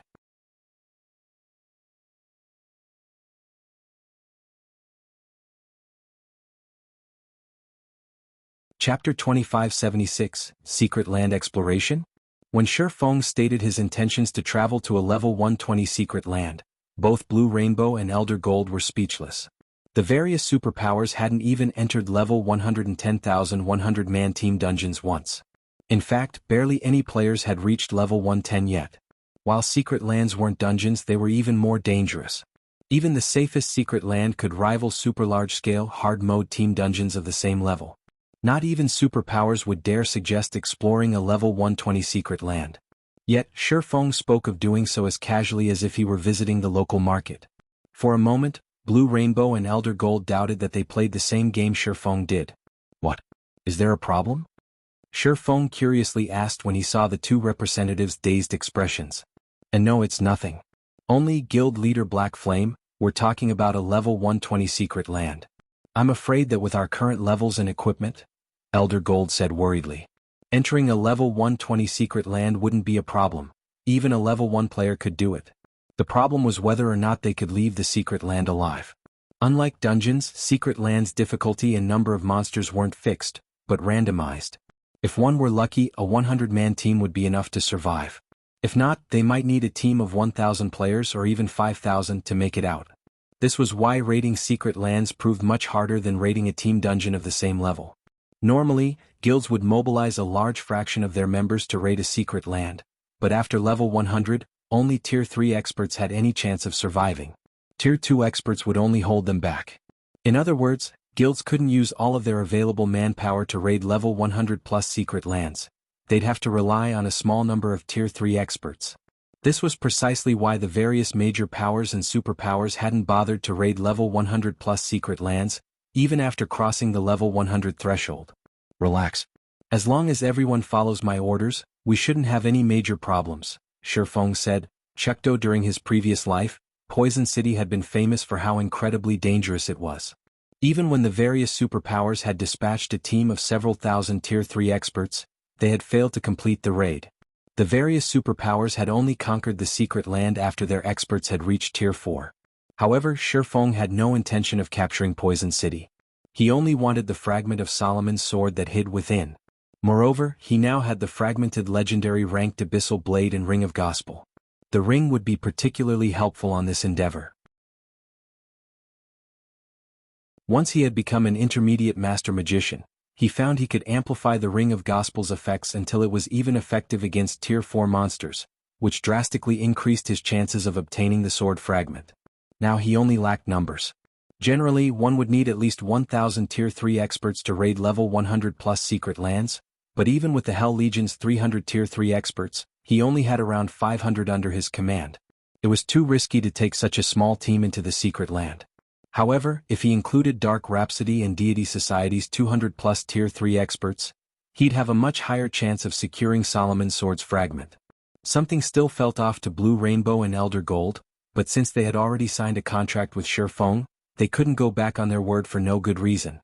The two representatives then contacted their guilds, secretly gathering their Tier 3 experts. Meanwhile, Shifeng gathered Zero Wing's experts and the Hell Legion. In the Dark World, news of the alliance between Zero Wing, Dark Rhapsody, and Deity Society spread quickly. A commotion rose all across the Otherworld, and when the Dark World's many independent players learned that the two Dark Guilds members could use the teleportation gate for free, many of them began to apply. Elder Heart, World Domination followed Demon's Heart's instructions to spearhead the attack against Zero Wing, and yet, the guild's reputation is in tatters, and it has become the Dark World's shame. To make matters worse, Dark Rhapsody and Deity Society have become incredibly popular after allying with Zero Wing. If you still can't offer anything substantial, we'll have to consider doing the same, Dawn Dominance coldly informed Furious Heart, who sat across from him in the reception room. Please rest assured, Guild Leader Dawn. We are responsible for inviting world domination into this situation, and we won't let your guild suffer for it. Don't you want to take revenge against Zero Wing, Guild Leader Dawn? Furious Heart asked. Not only does Zero Wing possess the popular Stone Forest City, but it has also taken control of the Dark World's teleportation gate. It stands in the limelight on the eastern continent, but the nail that sticks out gets hammered down. Many superpowers currently find Zero Wing's popularity to be irksome. I want something practical, not empty promises. Dawn Dominance growled, rolling his eyes. He understood Furious Heart's logic, but the problem was that no one could do anything to Zero Wing right now. However, the problem was that nobody was capable of doing anything against Zero Wing right now. We have quietly received funding from quite a few superpowers. We've also secured a loan of weapons and equipment. If World Domination is willing to join our alliance, we'll lend you 50 sets of level 105 fine gold equipment and 10 sets of dark gold equipment for 10 days without cost, Furious Heart calmly stated, smiling. How about it? Even ordinary superpowers have a hard time acquiring such equipment, but World Domination can borrow it by joining our alliance. With these sets, your guild can raid level 100 team dungeons, obtaining even more top-tier weapons and equipment. In addition, once we've captured the Ancient God's Tower, World Domination will receive 5% of the tower's shares. It's a much better offer than what Dark Rhapsody and Deity Society accepted from Zero Wing, don't you think? 50 sets of level 105 fine gold equipment and 10 sets of level 105 dark gold equipment? The terms of Furious Heart's deal astonished Dawn Dominance. You can get your hands on so much top-tier equipment? Although he knew that the outcome of the war had enraged Demon's Heart and the outside world superpowers, he had never dreamed they would go to such lengths to deal with Zero Wing. With that much top-tier equipment, he could arm an incredibly powerful 100-man team. Even raiding level 100 super large-scale team dungeons and level 110 mythic field bosses would be possible, not to mention level 100,000 100-man team dungeons. What had their goal been in heading to Cold Spring Forest? To obtain better weapons and equipment as well as rapidly rising through the levels? If they had enough top-tier weapons and equipment, would leveling and securing more still be a problem? Don't concern yourself with that, Guild Leader Dawn. Just sign the contract and we'll hand the equipment over immediately, Furious Heart urged, chuckling. Deal. I'll agree to your offer. Dawn Dominance declared. Very well. I'll contact my vice guild leader immediately. You'll have the weapons and equipment promised within half a day, Furious Heart said, not surprised in the least by Dawn Dominance's reaction. Only a fool would refuse such an offer.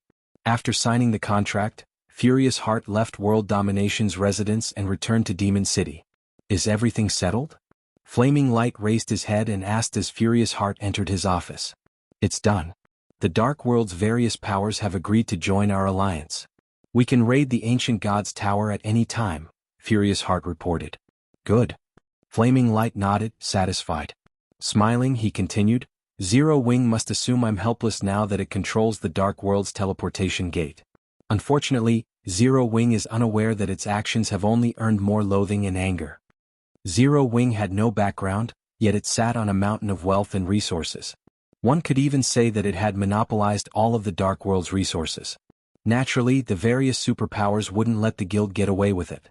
Hence, without lifting a finger, plenty of superpowers and corporations had approached him, declaring their intentions to supply all sorts of resources in exchange for dragging Zero Wing down from its pedestal. As long as Demon's Heart secured the ancient god's tower, it would usher in dark times for Zero Wing. If Zero Wing had obediently accepted defeat, it would have only lost Cold Spring Forest, but now it would lose everything. The guild's night division was limited to Cold Spring Forest after all. Elsewhere, Shifeng had reached Poison City alongside Dark Rhapsody and Deity Society's main force members. The moment the Dark players set foot in the secret land, they shuddered. Black fog covered the land, and they felt as if they were walking on clouds as they stepped into it. They also felt suddenly cold and hungry, and their 5 senses and reaction speeds had weakened. Here they wouldn't be able to exhibit half of their usual combat power. However, the dark fog wasn't the worst part. They were far more afraid of the level 115+ monsters that roamed the forest outside of Poison City. Even the weakest monster here was a High Lord, and many were Great Lord and Grand Lord ranked wandering souls. These monsters had once been members of the army that guarded Poison City before the black fog had devoured them. The closer they got to these monsters, the more the corrosive energy in the area affected them. Read latest chapters at Wuxia World. Sure enough, there are a lot of monsters here. Shifeng was similarly astonished when he saw the wandering souls nearby. Not only did the secret land house far more monsters than during his previous life, but the death energy that enveloped the area was also denser. Of course, that wasn't enough to deter him from exploring the secret land, and he turned to Cola and the others. Start luring monsters, but not too many at once. 500 or 600 will be enough. Shifeng's command rendered Dark Rhapsody and Deity Society's members speechless. They were sure they'd be annihilated if they took on 100 monsters at a time, let alone 500. The death energy in this map was simply too powerful, and all of these monsters were level 115 or higher. Trying to fight 500 or 600 simultaneously was suicide. Okay. However, Cola, Fire Dance, and the others remained unfazed. They immediately dashed into the forest on their own and began to attract the wandering souls aggro. You're tuning in to the Han Li's Wuxia Adventures YouTube channel.